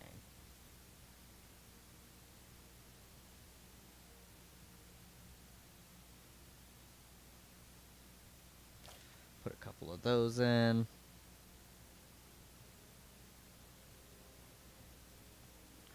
Put all of those in.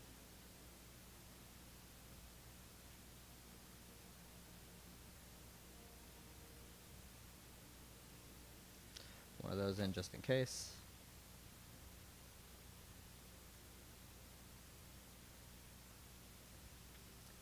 Probably not.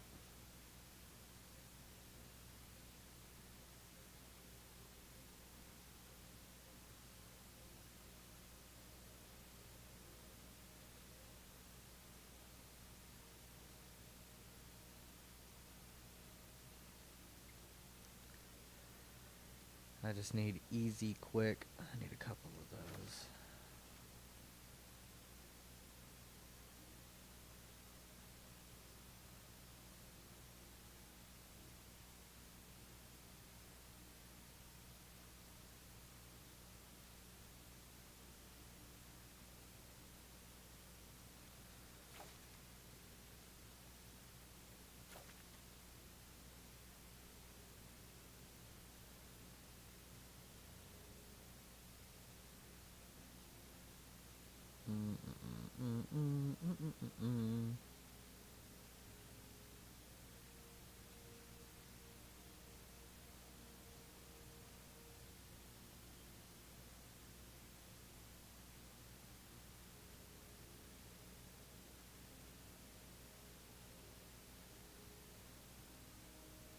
That's nutty.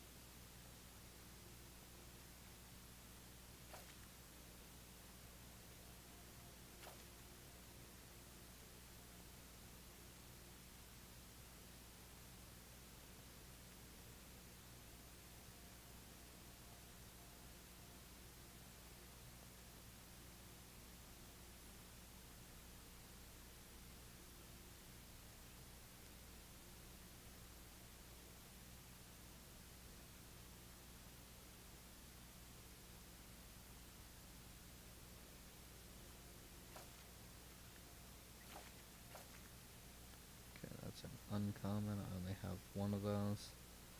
It's really good though. And it's for blue permanent spells, huh? Damn. Okay. Then I guess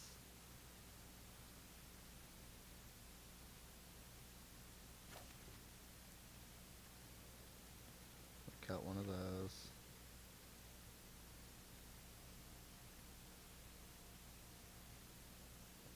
We can actually cut both of those.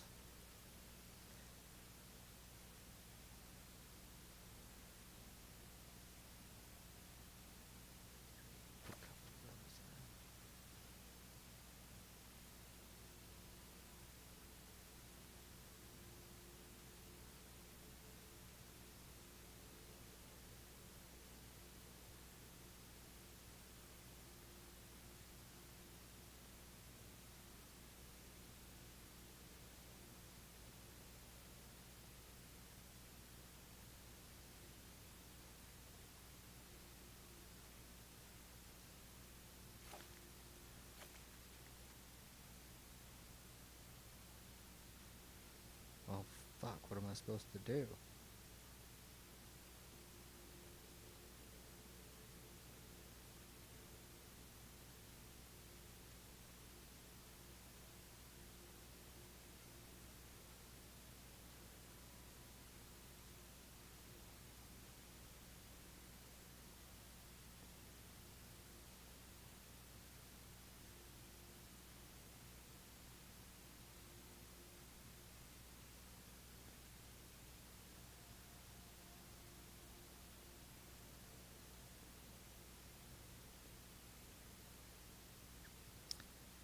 You know what?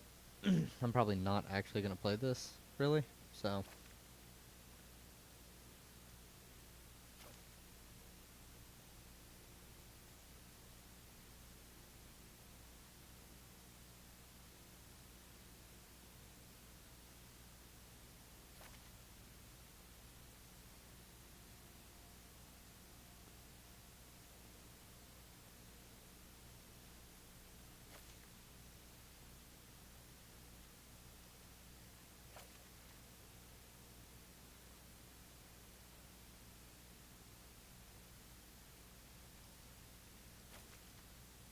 Boom.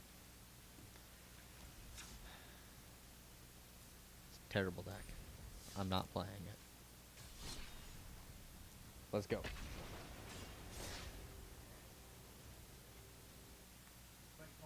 But he calls himself a libertarian, is what I'm assuming that means. They sure love doing that. You're just not spending enough time on the server. I thought Pepe was a and frog. He's not a frog, unfortunately. Oh, I thought it was a frog. Yeah, I had my hopes up and got on cam, and he's actually like an Italian dude or something. Wow. So- That fucking sucks. I'm actually French. That's So not- I'm that- technically. Not really. Okay, well, I'll leave you to it. And I don't know if you guys had a topic or whatever, but yeah. Wait, yeah. This guy's French. He's already lost the debate. French people only know how to run. They only know how to lose. And they only know how to retreat. It's really just that simple. Also, I'm going to guess this guy is not actually French, just judging by his voice. You know, maybe I'm being racist right now, but he does not sound French. Then he is a frog. Wait. Exactly. Oh, there we go. Okay. How you True! doing? Real. Good. How are you? So I was listening to you just a little bit before the stream. So a couple things. So you have a degree in sociology, right? Yeah. All right, we have something in common there. Probably got mine before you, a little bit older, but and you're pro gun. Dude, I can't tell if it's a good thing or a bad thing that I didn't go to college before starting streaming. Granted, like Vosh, for example, has like a degree in sociology, very useful, and like public speaking experience and whatnot. But then again, college is a waste of money, which I never did waste that money. So it's hard to say. It's hard to say which would have been a better path. If I'd gone to college, then started doing YouTube and streaming, or if I just, did what I did. Yeah. Okay, right on. Sweet. So. Well, if you're French, do you own any guns, or do you sort of abstractly pro gun? I don't know what the gun laws are. Sure. Oh no, I'm not. I'm sorry. No, my family's French. I'm an American. I was born here. Well, that's the whole point of America, right? You shed your old ancestry because it's a big melting pot. So to me, you are but an American. I am. That triggered the fuck out of that guy. 100%. Dude, these people will just be generic American white guy, number 800,056. And they need to feel unique, and they need to feel like they have some... Like, these people will at once say that black people care too much about race and talk too much about their race and culture and stuff like that. But then right on the other, they'll turn around and then need to find, oh, I'm 20% French. I'm French. And it's like, French culture. Oh, yeah, I'm French. Oh, yeah. And it's like, okay, so clearly everybody wants to feel like they have some sort of cultural identity to attach to. And it's not just the minorities are getting too... Yeah. Yeah, that's true. Yeah, they're super obsessed with bloodlines, too. For real, especially the far right types. Oh my fucking god, the amount of times I've heard and read goddamn far right types talking about how they're mostly, British or mostly German or mostly Irish, and there's very little of anything else, and it's like, oh my fucking god. For starters, let's not even get into conservatives and their obsession with maintaining racial and ethnic purity. But I'm mostly just referencing, the very broad and obvious, double standard, Because I see conservative types, ranging from, just your average chuds to neo-Nazis, saying, oh, the black community, always talking about, their culture and all of that. They obsess too much with race and all that. But they do the same fucking thing. And they always have. It's projection. It truly, truly is. Yep. So, yeah, all right. So I remember last time we had talked a little bit about more like freedom of association. That was kind of where when it comes to a lot of the whole like diversity is our strength and all of that, is where I kind of, it could be true to some extent, right? But I remember getting like the hypothetical regarding if there was, I use Belarus, I won't obviously use a hypothetical, but let's say that all racially, ethnically, religiously, all pure, quote unquote pure, are all the same. And I mentioned, well, if they want to remain homogenous, and just by not allowing immigration, Fuck them. so there'd be no expelling or genociding or any of that stuff. I couldn't really see where it would be morally wrong unless there was like a humanitarian crisis where they. Well, I'm already not seeing because it. your right to swing your fist ends at my face. Your right to, you don't get to decide, yes, it is our right to decide that you guys don't have the right to exist here, or that we have the right to kick you out. That's a very simple case of, you know, you're free to do what you want, except if what you want to do is take away other people's freedom. I feel like this is a very libertarian, by the way. Libertarian, by the way. You know, we're maybe refusing to take in people who obviously would suffer if they didn't come in. But if I recall correctly, you kind of had a problem with that, unless you felt like you'd have to have more valid reason besides just being from a different country or of a different race. Yeah, well, one of the initial problems is that there's really no such thing as an ethno-state that doesn't discriminate or genocide if those agree. There is no such thing as a culturally homogenous country. Every country on Earth and every... That little jingle is sung by Sweet Myths, who also did the theme song, my theme song, X in My Name. Yeah. Believe it or not, I did not pay them to do it or ask them to. It was a surprise. Or wait, that's completely wrong. Hold on. Song. It's true. There we go.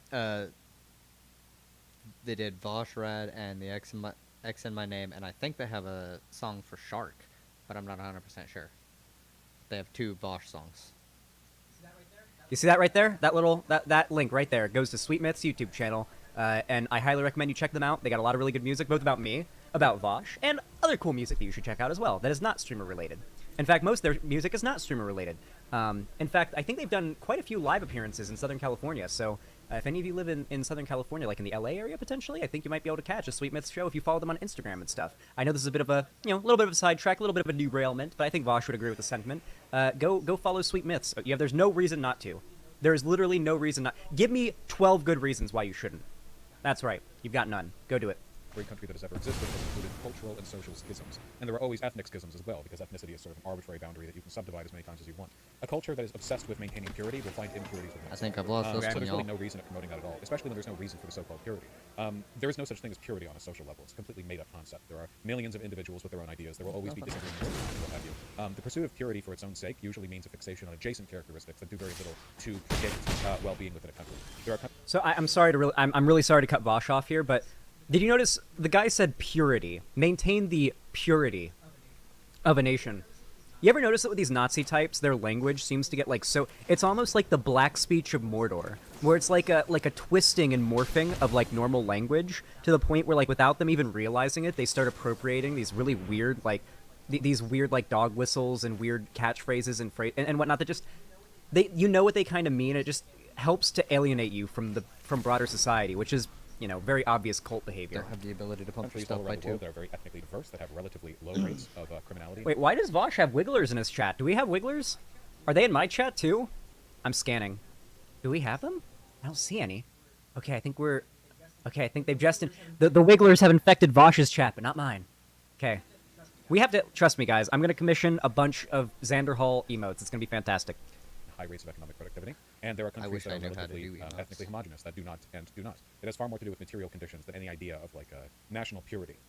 So the discrimination necessarily entails, I think, persecution. But even besides that, I just think people should have the right to travel where they want. I don't think you should be able to erect boundaries to keep people from visiting our lovely planet just because some people have a weird, arbitrary idea that somehow it's better to maintain racial purity within a culture. That is a very long-winded way of saying exactly what I said. Though Vosh has like a very eloquent way of speaking, I just kind of like dump my words out like Vosh speaking is like somebody delicately, gently and delicately and deliberately pouring a glass of water like out into the sink to make sure that that water doesn't go splashing everywhere and it doesn't make a mess and everything. When I speak, it's like just dumping it into the sink, water goes flying, it hits a spoon and that just sends it up into the air, water gets on the ceiling. That's me talking. I feel like that's a very good comparison. That's me. Still gets the same job done in the end, but messier. One messier than the other. Although, I would argue that the latter is more fun to watch. I wouldn't be able to do that one. Okay, and I will agree with you to the extent that obviously there are many differences. Other Except only in real life. Only in real life, when the water splashes on me, I end up saying more slurs than I do on stream. So the analogy doesn't work. I'm just kidding. Listen, chat, the most enraging thing in the world is when the fucking water stream hits the spoon and it just fans out in like this horrendous demonic arc of water that floods the kitchen, just gets you all wet, and you just feel like shit. There are definitely many ways in which we can otherize fellow citizens, even if we are quote unquote homogenous in terms of race, ethnicity, religion, and so forth. There's no denying that. I do, even though I do think that race and ethnicity and religion are definitely, as we've seen throughout history, are going to be a source of tension. Obviously, there are other things, like obviously when it comes to class struggle or just your political beliefs. That's but it. I guess, and by the way, I'm not against people traveling to countries. Living there, I just still. I was almost there. It's one of those things where, okay, professional sports teams, that's an in-group, right? And they're selective. So are beauty pageants. So are pretty much anything in life. I mean, regarding where you work, the friends that you That's have, proof positive. your I need family. to add another. Wait, how do people... This guy's got a sociology degree. He's either lying or there's not as much merit to a college degree than I thought. Because this guy seems to be conflating a nation and people's right to exist in a nation, to own land and have a life, and to have rights betrothed to them by, in this case, the Constitution of our nation, and upheld by our government. Like, he seems to be conflating that with a small insular community of people who have the right to determine, what's the term for it? Have the right to determine who they want to hang out with, who they want to be around. This is obviously, like, right to who you want to associate with, obviously does, freedom to association, yes. That obviously applies insofar as, like, who you want to live with in your home, who you want to speak to, who you decide to, work with at work or whatever. This does not apply to who you decide gets to live in your country. Get elected the president or emperor or whatever, if that's how you want it to work. But as far as, like, running a proper country that would, like, maximize freedom and happiness, that is not how you do it. Once again, I want to remind you, libertarian, by the way. I really must emphasize, people who call themselves libertarians, I really do think the burden of proof is on them to prove that they're libertarians. I really do. This day and age on the internet, and trust me, real libertarians have no problem with that. If you run into a real libertarian, they will jump at the opportunity to prove that they are a real libertarian and not a Nazi pretending to be one, because they fucking hate all these fascist alt-righters and Nazis that take up the moniker of libertarian and just to kind of act as a shield against their authoritarian ideology. Because authoritarianism doesn't look pretty. It's not a good look at first. You have to you got to slip that in well after they're already kind of suckered into everything else, So saying you're a libertarian and you're just conservative, as right-wing as society lets you be without suspecting you of being racism and looking further into the dog whistles, basically. Yeah. Anyway. And if I think of, like, something like a nation where you have a group of people where their ancestors So, have y'all, built I that... literally have, like, a deck that I absolutely love. It's my favorite historic deck on the planet. It's all about Scoot Swan. Scoot. And I think I'll play it after this one, just to see how it holds up in today's meta. nation, or in that culture, anywhere from hundreds to 1,000 years, doesn't matter. And for their their future offspring to inherit it. I mean, I can't. Not if drawing all land wishes is remain bad. homogenous, So you're already relying on, like, let's be fair, like, totally immaterial bullshit. Just because a people built something thousands of years ago does not mean they get to decide the race of people who use it in the future. Additionally, sports teams and beauty pageants are things you elect into. There are prerequisites because they're meant to delineate certain characteristics for various. So I feel like at like a base level, I he can't needs really to. hear Vosh or anything on here, so it's hard for me to tell what's going on. Maybe I should reopen the closed tab. Nope, not that one. Reopen close. Reopen close tab. Boom. No, wait, because it's just gonna reopen that one. We have stuff about rolling. I have no doubt they've said, like, problematic stuff about, a great many conservative people, because I've seen and heard them do it. Sometimes they're even funny when they do it. Imagine, like, that snippet getting posted. Look at these Chapo. He writes for various newspapers, and none of these legitimize his arguments. None of these make it so like, okay, so he's a good guy. Let's be fair, like, totally immaterial bullshit. Just because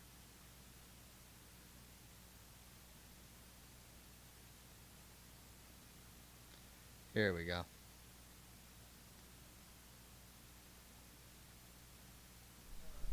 I said we were gonna go over DJ Muel stuff. Why am I? I'm so dumb.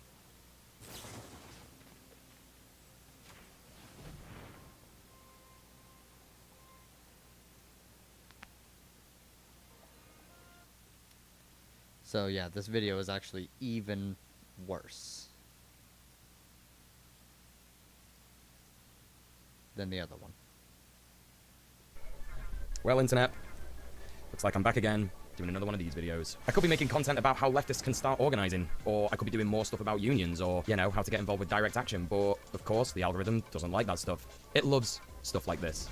Drama. Nonsense. And it's all because of a group of guys that monopolize the online left-wing politics space, are increasingly ineffectual, perpetuate harmful behaviors, and haven't actually done that much to change that scene since Gamergate. That's right, gang. We're doing another video about debate bros. This time, we're talking about Xanderhal, and how he is not your ally.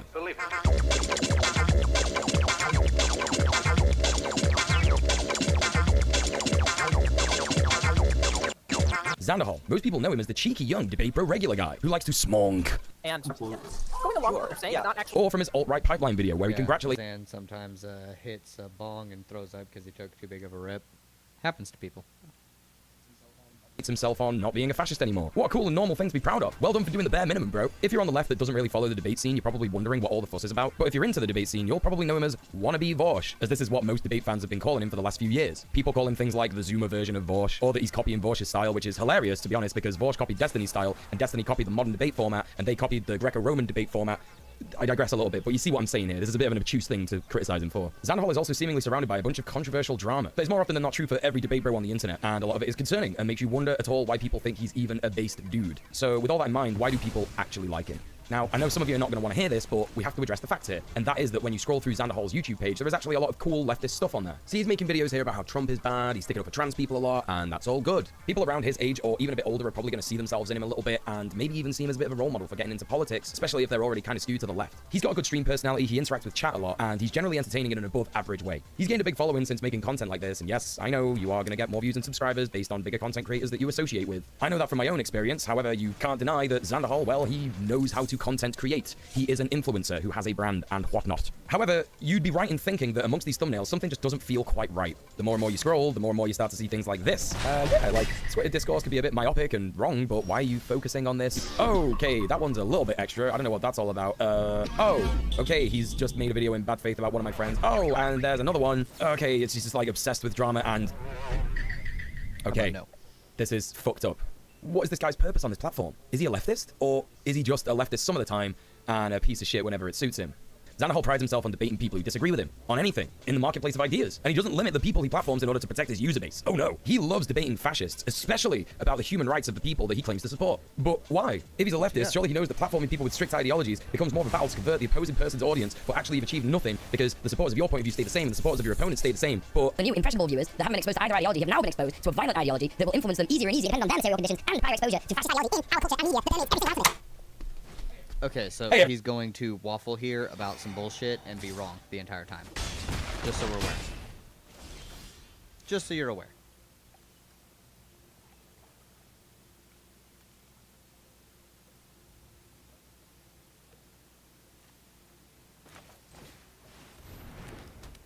He's going to say that bringing people with bad ideas onto your platform in any context is always bad, and he's going to say incorrectly that you'll never move them over to your side, but also at the same time he says that your audience will move over to their side.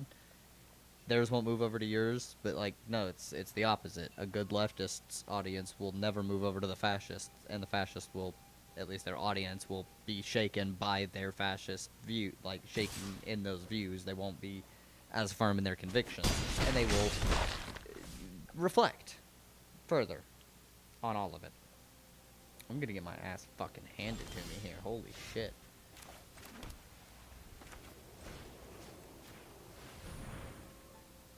That needs to go.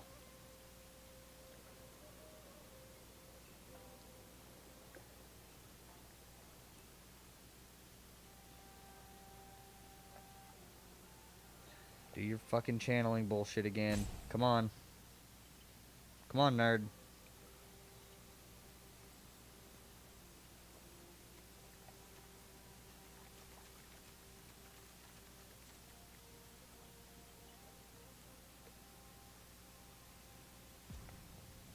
I'll let you use a timeout, sure.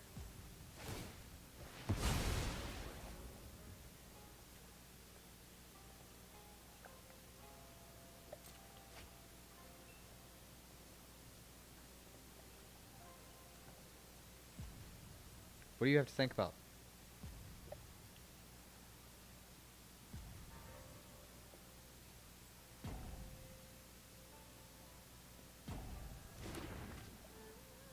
I'm so confused. I'm so confused. What did you have to think about? I was pausing a video. Hey everyone, it's Muel here. What Muel has forgotten is that there are probably a lot of people watching this video who don't understand why the platforming of bad ideas is bad. Debate bros have been taking up space in the online left for some time now, and a lot of their content focuses on debating fascists or conservatives on whether trans people should exist or whether there is actually a white genocide happening. Their entire modus operandi seems to be that we need to convert people who think differently to us. They're obsessed with this idea, even though it was proven wrong 100 years ago by Vladimir Ilyich Lenin. Yeah, listen to this. The idea of coalition building was proven wrong by Lenin because... said this. Why should we bother to reply to Kautsky? He would reply to us, and we would have to reply to his reply. There's no end to that. It will be quite enough for us to announce that Kautsky is a traitor to the working class, and everyone will understand everything. Do you see how smug he looks? No. No, that's not enough. You can't just be like, oh, you're just a traitor to the working class. The working class in this country would be like, what kind of fucking loser bullshit are you spouting? You fucking idiot. They will use a lot of slurs, and you will be very upset. And of course, multiple real instances of people that these nerds have debated who have remained steadfast in their fascist opinions. So there you have it. Now you're briefed on the debate person, the type of leftist who simply thrives on drama and doesn't give one iota of shits as to whether people are actually doing on-the-ground organizing, activism, or doing anything progressive at all. They love left. And he hasn't established this in any regard. He didn't do it for the Vosh video either. Meanwhile, like, he's saying this about Vosh, and Vosh has got, like, a lot of content about on-the-ground organizing and discussing shit with union organizers and whatnot, and land back indigenous activists and all sorts of shit, and oh my god.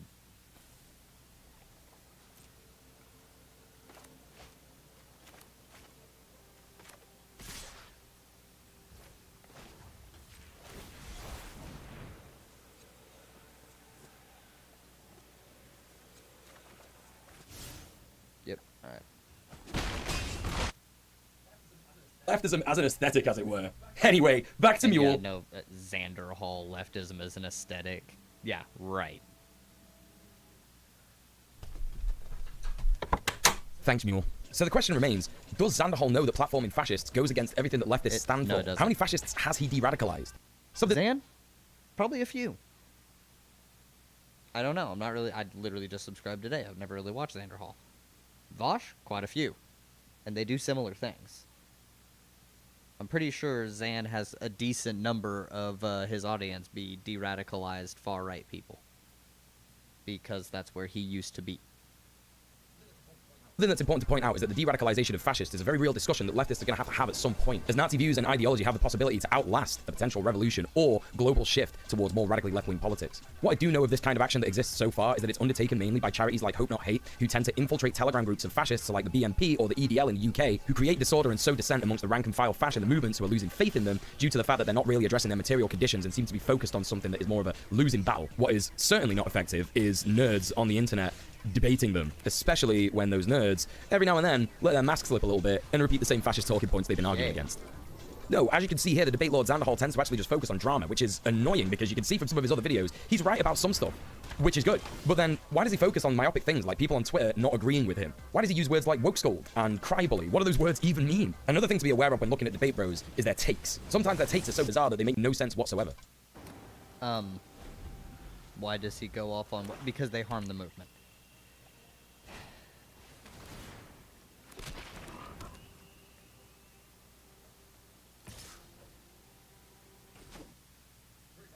For example, this video where Xander Hall clickbait you into all hell with the title, My Controversial Take on Platforming Joe Rogan. His hot take is that Joe Rogan is an irresponsible platformer, but shouldn't lose his platform because he's a good interviewer. Now, for a start, Joe Rogan is not a good interviewer. He's a stoner that sits there and goes, hey, you ever seen a chimp pilot a jet on DMT? And if he's irresponsible at platforming people, why then should he keep his platform? I think one of the funniest and most telling things about this video in particular is that Xanderhal has sat there in a Shadow the Hedgehog onesie. You know, Shadow the Hedgehog, the ambivalent, cool, and edgy character from the Sonic the Hedgehog series that doesn't really care about good or evil. He's too cool for that shit. Whilst Xanderhal is sat there being ambivalent and edgy and not really caring about good or evil because he's too cool for that shit.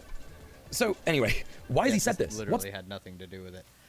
Joe Rogan is a very good interviewer because his mannerisms that DJ Muel is going to shit on actually are phenomenal at facilitating good conversation because they keep him at a casual level, the level that just normal people are going to enjoy hanging out and listening to. If it's a super high level, fucking complex, whatever, people aren't going to want to deal with that. What's the point? Joe Rogan had this one actual scientist or an actual physicist or something on his show. This is a smart guy that's being interviewed here that I wish I could talk to because I have a million questions I would ask this guy if I could just talk to him directly. But Joe Rogan literally asked every question I would have asked. And by the end of that episode of his podcast, I don't think there would be any questions I'd have left to ask that guy. Bro, you're a 23-year-old edgelord that got famous too quick. You're not a good interviewer either. He goes on to say that Rogan's interview with Daryl A. Davis, the black blues and R&B musician who converted KKK members and de-radicalized them, was really good, and he was immersed in listening to the story. But that's nothing to do with Joe Rogan. You can go and listen to Daryl A. Davis's story from multiple other sources. We don't need a brain force chugging steroid smacking moron to show us this, you know? Also, I am an ex-fan of the Joe Rogan experience, and in all the episodes that I watched, and I did watch a lot of Joe Rogan, most of the time Joe just kind of sits there and goes, huh, wow, huh, yeah, whoa. If Joe Rogan's a good interviewer, I'm literally the most best video essayist of all time on the internet. And I know I'm not. So Xanderhal, after blathering on for 2 minutes, not really saying anything of value, decides that if the left banned Joe Rogan from Spotify, that would be political suicide. Now, what does he mean by that? Well, I'll tell you what he means. These debate nerds are always... Yeah, if Joe Rogan were to get banned by because leftists complain too much, it would be a massive fucking deal. There would be all of the right-wingers going out and saying, look, even Joe Rogan that you normies like is getting censored and banned by this woke mob trying to cancel everybody who disagrees with them. That's exactly what would happen, and anyone with a quarter of a fucking brain would recognize it.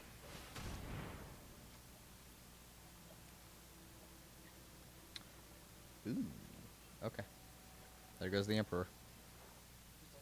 Always talking about optics. They're always saying that lefties are too much for the average voter, and that's why they focus on myopic issues that maybe 5 people have spoken about on Twitter.com. You know, after they've had baby's first political take, and all I've seen you focus on is drama. That is it. That is all I've seen on your personal YouTube. I refuse to watch Kira chats. Fucking Bad Bunny. There's no point.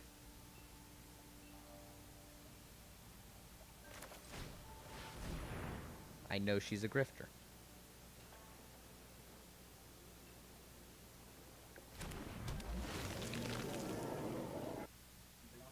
they aren't actually big talking points in the broader left. Yeah, they're myopic issues, by the way.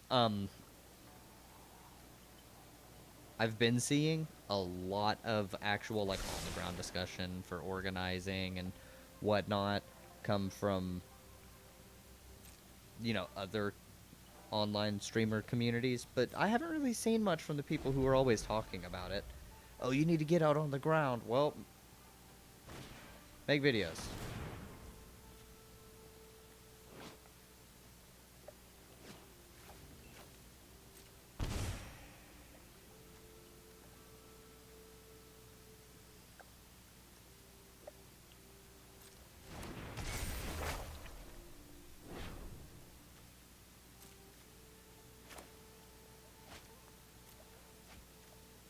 So, yeah, I don't care about that right now.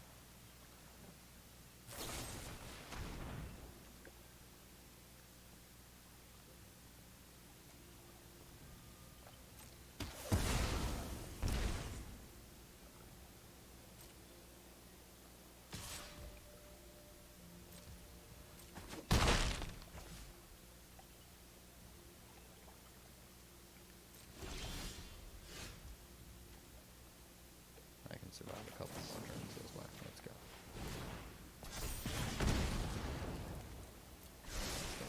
top. And we'll just filter through the hand. Anyways, yeah, all the people who were talking about doing like all on the ground organizing and stuff, I never really, whenever they talk about it, they never actually are doing it. I never see them actually doing it. Except for a select few. But no. I'm never seeing any of the actual stuff, you know, being done.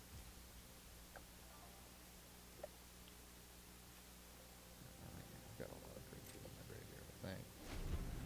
9 cards. Got, what, 2 creatures?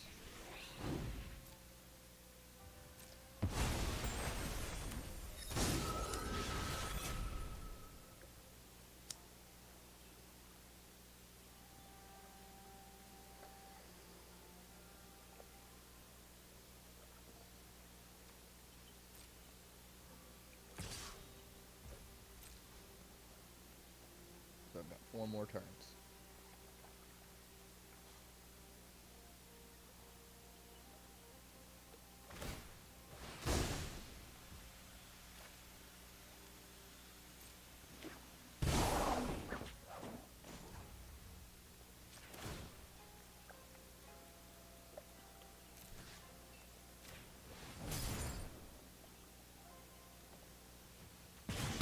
Nope.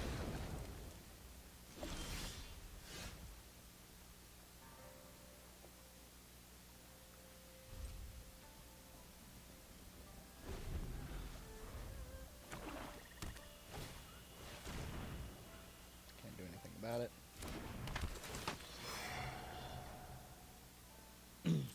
The negate doesn't help me right now anyways.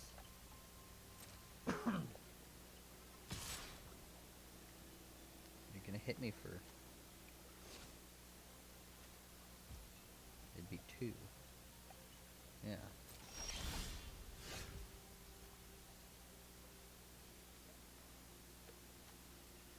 Oh, perfect.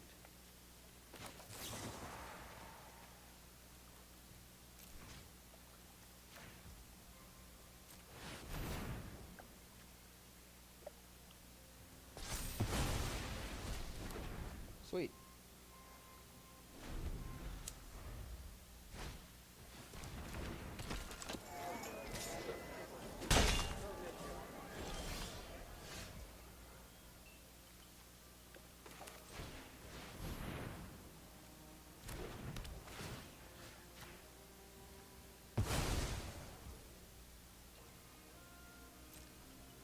Anyways, we've already shown how this guy's dishonest. Let's keep going. You see, what they're trying to do is shame lefties into being more palatable to the center-left powers Please. in electoral politics. Not once have these nerds considered that most lefties have abandoned electoral politics in favor of direct action and organizing. Because, you know, we're smart. But it always comes... No, because you're actually incredibly stupid. Electoralism is something that once every 2 years should be brought up for midterms and for major elections. You should spend a lot of time focusing on more on-the-ground action, yes. But it's not all you should be doing.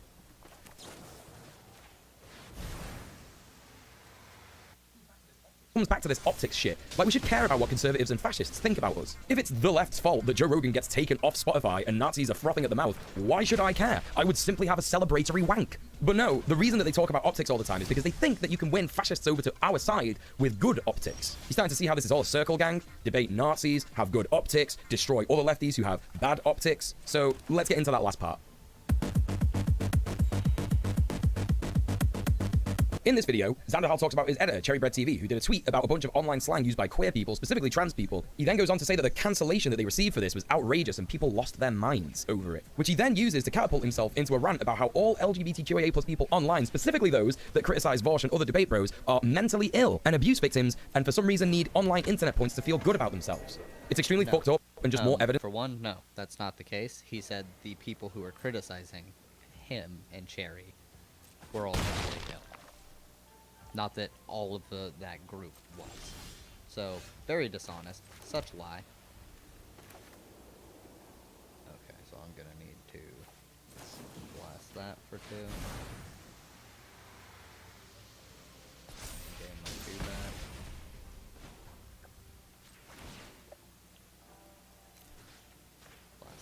too.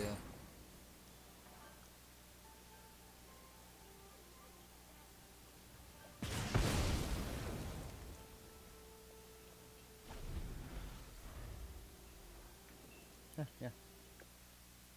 So yeah, he's already misrepresenting Xander Hall, and he's already been unable to substantiate points he's made. So I don't know why you would listen to him past this particular point. But let's keep going, and we'll find out how bad it gets. Evidence that whenever him and any of his debate bro friends use the term woke scold, what they actually mean is person that is holding me to account. Guess this is my big woke scold moment, eh, Zanny boy? So, huge thing to point out here, claiming that all LGBTQIA plus people are victims of abuse is a huge right-wing conservative talking point, and it's actually the basis for conversion therapy. Conversion therapists tend to point out people's abuse as a reason for them being queer. Not enough attention from daddy? Well, you became gay to get attention from other men. Not enough attention from mum? Well, you became gay to fill the feminine-shaped hole in your life. Not all queer people are victims of abuse, and not all victims of abuse are queer. It's a huge false cause fallacy. You know, correlation is not causation. There's a lot more extremely telling points in this video, so I'm just going to list all of them off real quick.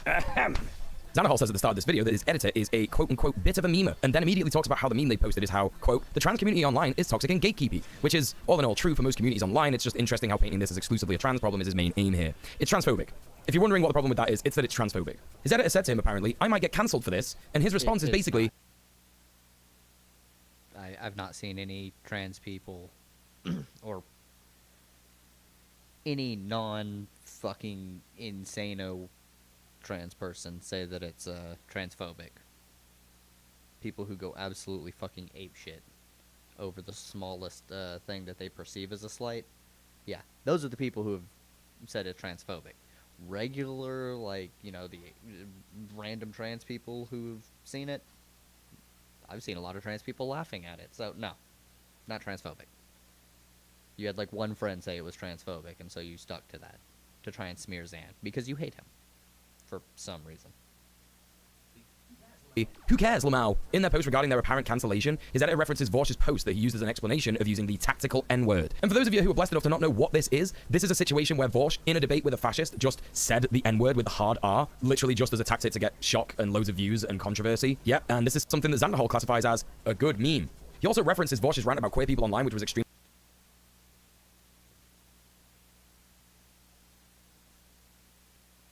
In this tweet, I drop a FB bomb.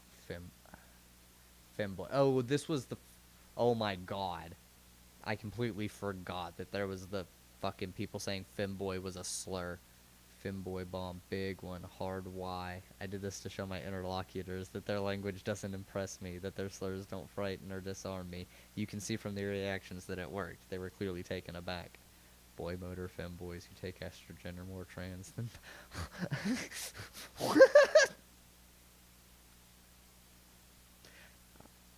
Is Cherry not trans? Extremely queerphobic again because of what I mentioned previously about attaching toxic online behaviors to one marginalized demographic. It's super annoying because yes, some people are toxic online, but just log off. You don't have to see those people. This isn't a huge thing to worry about for most people, but you see the people that Xander Hall's actually talking about here are just people that disagree with him, and he can't have that. Oh no, God forbid. He starts to say that the way to solve this problem is to make sure that there are less transphobic and queerphobic parents out there, kind of trying to reinforce the fact that his de-radicalization is the solution to a lot of problems. Not that, he should reflect on some of the more problematic aspects of his behavior that these so-called woke scolds point out. Now, I'd be lying if I said that people didn't go too far online. Absolutely they do. I've seen hundreds and thousands of baby's first political opinion, and people who really go ham and puritanical on issues that aren't really that much of an issue once you put them under a close analysis. But if I thought that people doing that was a problem, I'd be doing a video about them and not debate bros. It's good that people are exploring the boundaries of our language and how the roots of certain words can be harming people and how certain attitudes and behaviors need to be changed. It shows that our culture is evolving into one that's based on love and compassion rather than hateful exclusion. And it can also show that we have a long way to go when it comes to people resorting to puritanical, Protestant, colonialist rhetoric when trying to change people's minds about things. But that's all by the by. There's one thing that's extra telling in this video. He says that woke scolds need to be de-radicalized in the same way that Nazis do. So what does that tell us about Xander Hall? So if you're a Xan fan and you've made it this far in the video, I gotta say kudos, because most Debate Bro fans don't really watch the video and simply react to things out of context and then claim that I'm doing the same thing, despite the hours and hours and hours of content that I've watched from your special boy. Yeah, you've actually already done things out of context and you've misrepresented him. So, no matter how many hours and hours and hours you've watched of Xander Hall, you still haven't gotten any points that he's actually fucking made. I've watched this particular video quite a few times, so I already know. honestly, you could watch the Vosh video, you could watch the shark one, I think, you could watch the Demon Mama one. There's so many things wrong with this fucking video. Holy shit. And some of you sat there saying, well, no, Xanderhal is not a lib. He's not a centrist. What do you mean? He's progressive. He's a leftist. All right.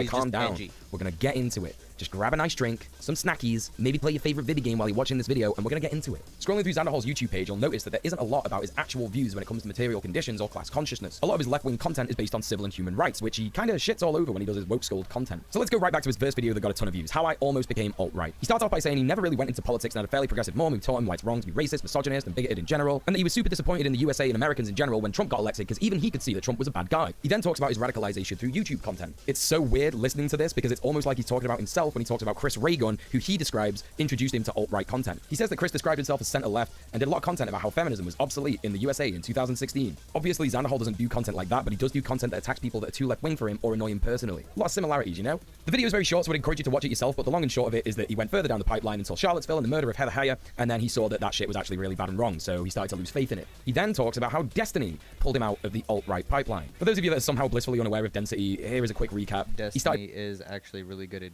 or was, I should say. Destiny was really good at de-radicalization around 2016, 17, and almost into 18, and then he started slipping off. Making content on Twitch when it was still Justin.tv. He did like StarCraft 2 matches, and he started doing debate content around 2016. Destiny apparently referred to himself as a libertarian before this, but then called himself a liberal when he heard another streamer call another streamer the F word. Anyway, in Destiny's debate content, he did a lot of arguing against white supremacists and alt-right figureheads. But now, here's the key thing about this. He kind of always did this from the center ground. Destiny has also admitted to using slurs in private and has defended this, in fact, in multiple debates. He's never been a communist or a socialist or an anarchist, and has in fact argued against those ideologies from a capitalist viewpoint for a long, long time. In fact, Destiny is quoted as saying this about the George Floyd uprisings. The rioting needs to fucking stop. And if that means like white redneck fucking militia dudes out there mowing down dipshit protesters that think that they can torch buildings at 10 p.m., then at this point they have my fucking blessing. Because holy shit, this fucking shit needs to stop. It needed to stop a long time ago. So yeah, this is the guy that saved Xanderhal. Neoliberal politics are inherently like this. They say, yes, you can have your rights as long as you shut the fuck up about your queerness, shut the fuck up about your blackness, and do your job until you die in poverty like the wage slave that you are. Do not question the machine. You are part of the machine. So Xanderhal's getting blamed for shit Destiny said after, like, years after Xanderhal moved from the alt-right pipeline and already had disagreements with Destiny at this point from the left. I don't know, DJ Muel. Seems like you're attributing a lot to Xanderhal that he doesn't actually fucking believe. You, piece of shit. You absolute low-life scumfuck. What's hilarious about this, and the reason that I'm bringing this up, is because this is exactly where Xanderhal sits nowadays. Albeit slightly to the left of Destiny, he does argue in support of trans rights and Black Lives Matter. In a follow-up to this video in the much longer How I Fell Down the Alt-Right Pipeline and Escaped, he immediately starts by saying, I also wasn't even a leftist when I made those videos. I was still identifying as what I now know to be a neoliberal. And then claims to have become more progressive, but only really says that he's a leftist and doesn't really go on much from there. He does say that apparently he was planning to read The Conquest of Bread live on stream, but I can't find that on his channel anywhere. So it's likely that he read a bit of it, thought it was going to be too boring, and sacked the idea off. Which is actually fair enough, because I think that reading theory on a live stream is extremely boring content, and I definitely would not be down for that. But it does kind of show that he's not really interested in that stuff, and the vast majority... He said it was going to do this thing, but probably thought it would be really boring content, which is fair because it would be, and I wouldn't be down for it. But it just shows that he's not really interested in doing the really boring thing on stream. Yeah, no fucking shit. Of course he doesn't want to do the super boring thing on stream. I tried reading theory on stream. It was really boring. It sucked. Of his other content clearly shows a lack of understanding about how the working class struggle intersects with the civil rights that he supports. What's also no, Xanderhal is a little weaker on that area than other content creators, I personally feel, from clips that I've seen. Again, haven't really watched a video from Xanderhal, like, ever, but I would need to go back and watch other things. Now, however, I've seen enough context to all of the stuff that is going on here to know that DJ Muel is a lying, conniving piece of shit. These eyes are dead. They lack empathy. They lack the ability to feel with other people, and they just want to hurt. That's what these eyes convey to me. They just want to elicit as much suffering in his target as possible.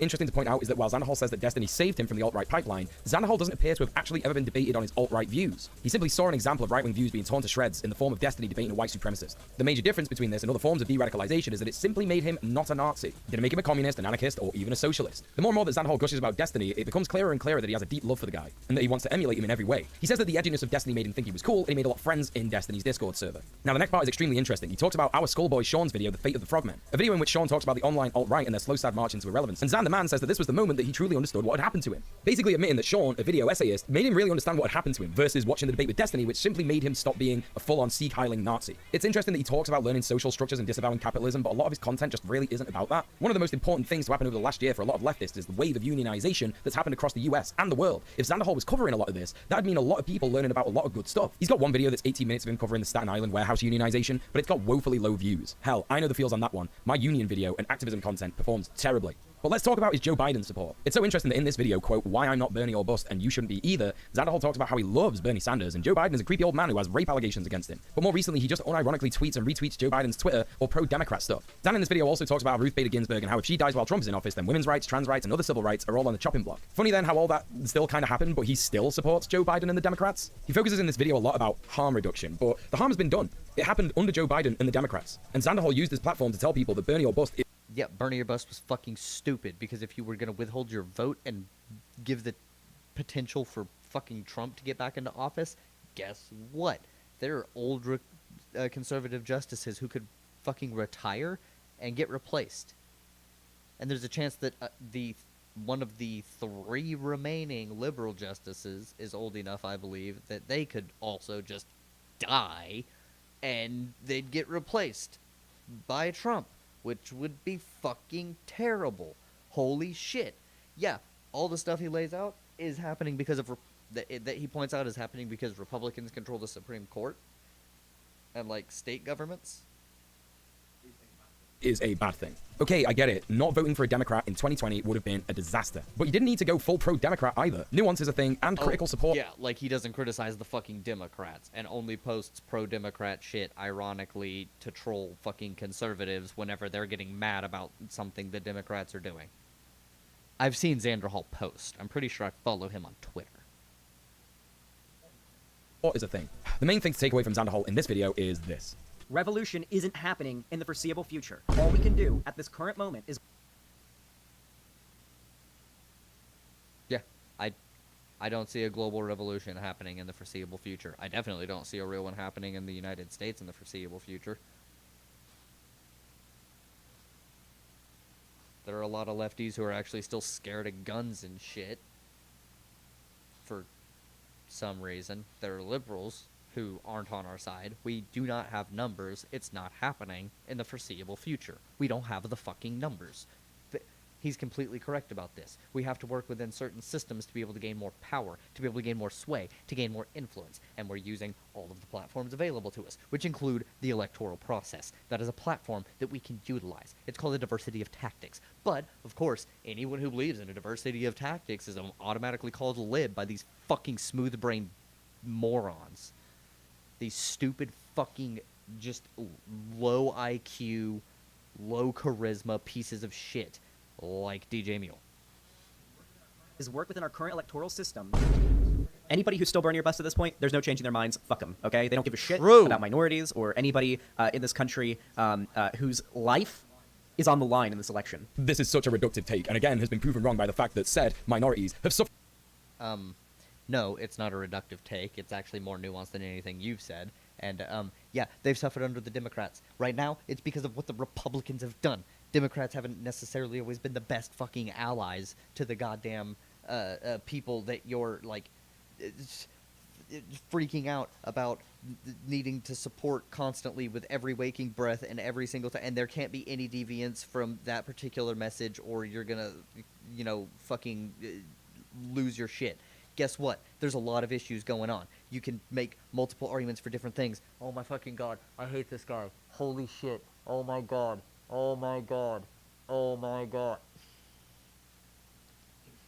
Give a shit about minorities or anybody in this country whose life is on the line in this election. This is such a reductive take. And again has been proven wrong by the fact that said minorities have suffered under Biden, as we previously discussed. So the question here is this. They suffered under Biden by Republican laws. Yeah. Republican lawmakers in Republican states, while Biden has been trying to push against it. They've suffered because of Republican actions, not because, oh my fucking God. This guy's literally the dumbest person I've ever seen make a video. Ever. He's so dumb. If Sandoval loves Bernie so much, why is he so willing to claim that the majority of people who support Bernie don't care about marginalized people's rights? So my theory is this. As we said before, when Sandoval said he lost a lot of faith in America after Trump was elected, he sees that as the catalyst for him going down the pipeline. So for him, beating Trump is paramount in that election because he sees his radicalization as Trump's fault. Which is true as far as we can tell. Steve Bannon, who I've talked about on the channel before, was a bigwig on Trump's campaign and literally wanted to radicalize gamers to the far right. However, what seems to be more important to Zan than the nuance that Bernie or Busters have a point, or that even Bernie or Busters do care about marginalized people, is that Trump gets beat in the election. To Sandoval, this is a cathartic thing that he needs, and to be fair, it actually was for a lot of Americans and people around the world. Especially people in a similar position to Sandoval who got radicalized by alt-right beliefs and then realized that they've been taken for a ride. It's kind of like revenge for them, if you will. See now, what happens with revenge is that you become a bit blinkered and you lose sight of the bigger picture. Neoliberals are actually primed for this kind of worldview. You know, it's the I'm all right Jack mentality. Also, a bit of a sidetrack, but I just want to point out in this video, he says this. Nuking Japan was justified, though. It's sort of like a hard discussion, but yeah, from what I've seen with all the arguments, it does seem like the good does outweigh the bad, and it's like the train, it's like the trolley problem. You know, it's a really fucked up situation, but we're not going to talk about that right now. What? Sandoval then goes on to talk about all the bad things that are going to happen if Trump gets re-elected, such as the US will slip further into fascism, Roe v. Wade will get overturned, the attacks on LGBTQIA+ people will increase and continue. He also focuses on... I don't even trust that this is what Zan was talking about, like, why this was Zan was talking about those. Although, true on this one. Roe v. Wade being overturned, there was a chance that if Democrats won the election, that they could put protections legally in place, and the Supreme Court's decision wouldn't matter nearly as much, but they didn't do that, so, but Roe v. Wade being overturned was going to happen regardless. Attacks on attack on the queer community would increase and continue. Guess what? It doesn't happen on a federal level except for from conservatives. With conservatives having all the seats of power, like they could have had if people had not gone and voted or voted for third parties, which mostly people wouldn't have gone and voted, then yeah, you've got a larger federal government able to put their weight into trying to crush that community. And then they wouldn't have had a good COVID response, unlike Biden. And so, yeah. On COVID-19, saying that it will continue to ravage the US unchecked. Let's take a look at what happened under Biden. The US has slipped further into fascism. Roe v. Wade has been overturned. Attacks on LGBTQIA+ people have increased and continued. COVID-19 is still ravaging the US unchecked. What's really interesting about Sandoval and his ilk is that they are obsessed with electoral politics and seem to see it as the be-all and end-all despite identifying themselves as leftists and in some cases anarchists. From a more critical point of view in which you can easily observe and analyze electoral politics to be milquetoast and achieving anything good at best, we understand that the most important thing to do, especially nowadays, is to organize, create instances of direct action and mutual aid in order to remove dependence on the state, build dual power, and eventually sever all ties with those who claim to govern us. This is the way. While Zan did indeed cover the unionization of the Amazon warehouse in Staten Island, this seems to be the only bit of his content that covers any kind of dual power structures at all. And to be honest, I think this is why Sandoval and his community have such a hard time listening to marginalized people who criticize him, because his content is focused on working within the system, trying to change said system from within. Kind of like a guy who joins the police force to try Most marginalized who criticize him aren't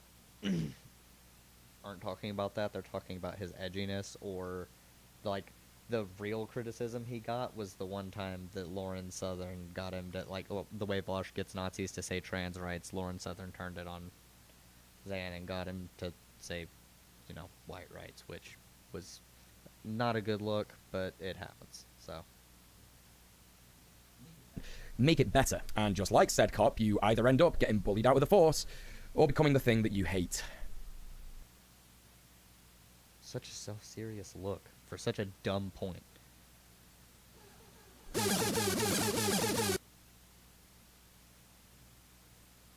And no, he doesn't. I've seen Xander Hall tweet. And I've never seen this man go harass people. So, I'm going to preface this segment with this.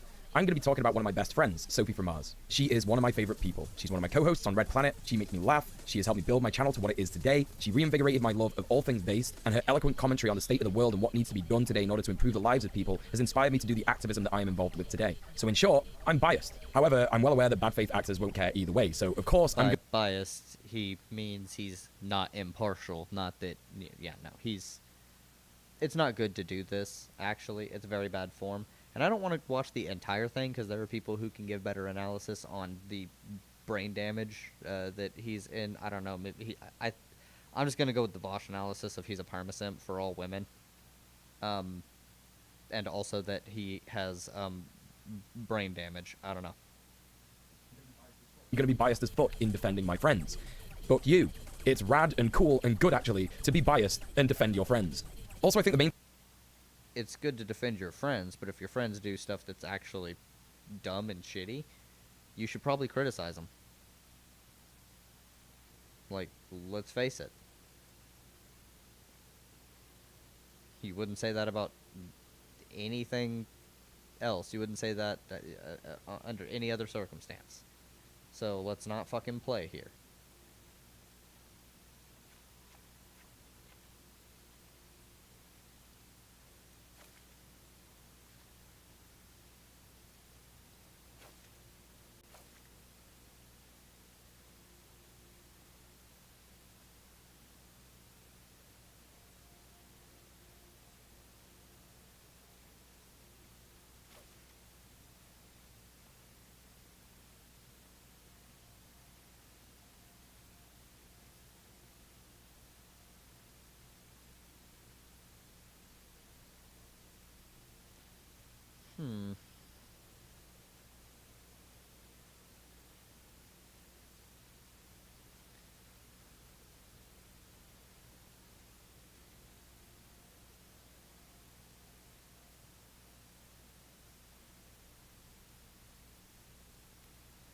Ooh, yeah, I need to build a sack deck.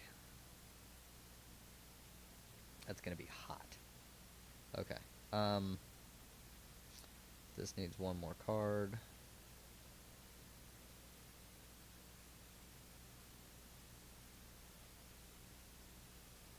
I guess that's that. Need to go through and delete some of the old bad ones. Trash.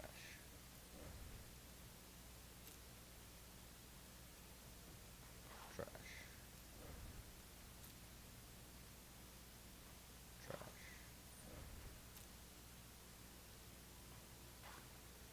Trash. Trash.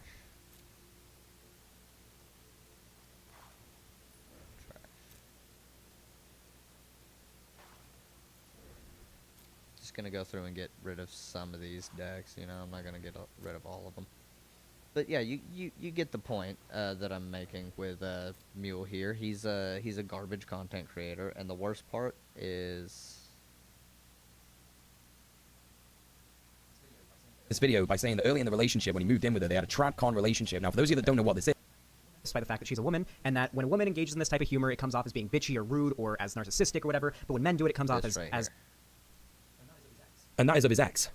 I mean, come on, people. You can clearly see that this is absurd and has no basis in reality. It is simply the systematic destruction of a woman on the internet simply because she chose to be outspoken and and make... about Bad Bunny, and it's absurd. He went through an entire fucking mental gymnastics bit. I'm just gonna summarize this to go, oh look, Bad Bunny has learned and grown and done so much work to unlearn these harmful behaviors, and she's definitely not a grifter who wasn't caught saying she was gonna be a grifter for the left to try and see how much money she could make doing that, and totally not a grifter at all, and she's never done anything bad and wrong, and anything that she used to do that was bad and wrong was in the past, and she's learned from it.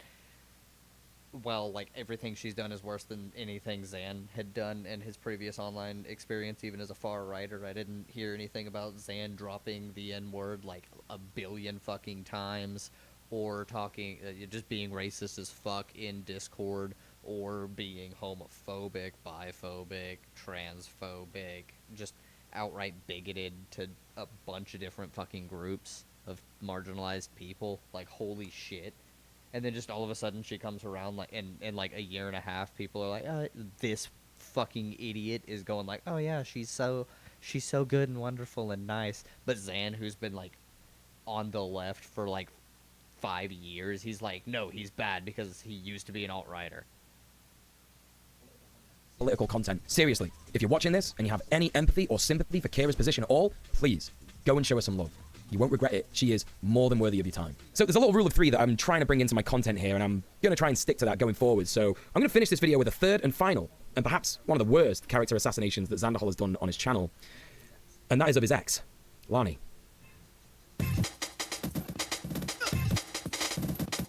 Oh boy, this is a lot.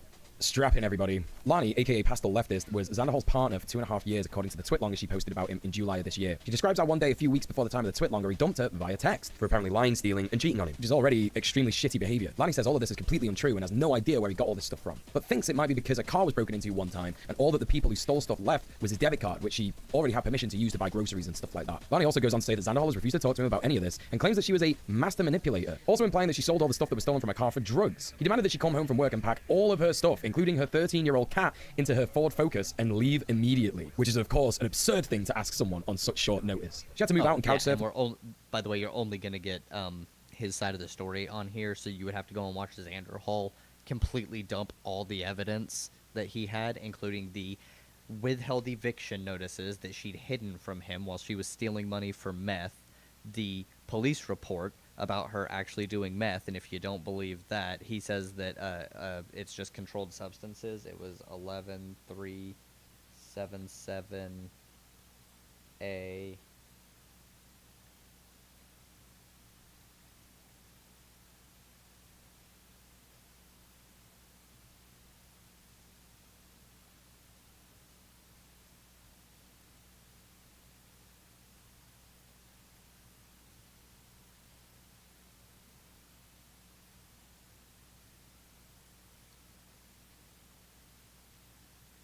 California DMT possess.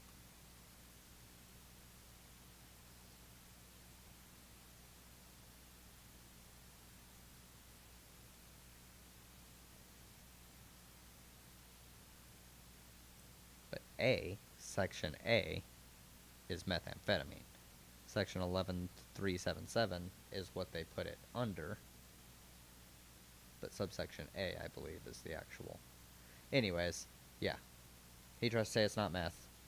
It was meth. And sleep in a car for a few weeks before she could finally go home, when she realized her room had been trashed and Xanderhol had left with her cat to go and live back at his mum's house. So she moved back into their old apartment and was obviously trying to deal with this sudden shakeup in her life, her happiness, her security, when Xander Man shows up without her cat and told her he was ending the tenancy on the apartment and she needed to move out and be gone the next day. Lani unfortunately was arrested while she was trying to find somewhere to live, as unfortunately she couldn't afford to pay the upkeep on the tags, which is vehicle registration for non-US viewers, on her car, and one of her friends had drugs on him when the cops pulled them up and she had to spend 5 days in a cell. When she made a phone call, she found out that Xanderhol and his mum had completely blocked her or were ignoring her calls. And when she got out of prison and someone managed to take her home, she found out that the locks had been changed and she had no way to get into the apartment. This meant that she was homeless and had none of her belongings. So let's recap real quick. A 2.5-year relationship, the guy ends it out of nowhere via text, claiming that she's doing drugs and stealing from him, literally makes her homeless, and what does he have to say for himself?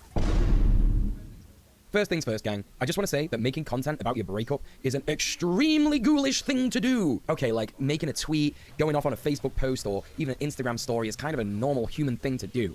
But a 50-minute YouTube video. Not just a 50-minute YouTube video, a 50-minute YouTube video where he is trying to say that he made her homeless for a good reason, and that she had tried to frame him, and that he was trying to debunk some kind of conspiracy against him. This man. It's not a conspiracy, it's between two people, and he actually did prove that she was lying a lot. So, honestly, I don't want to watch more of this because I've seen it so many times, and y'all should literally just go and watch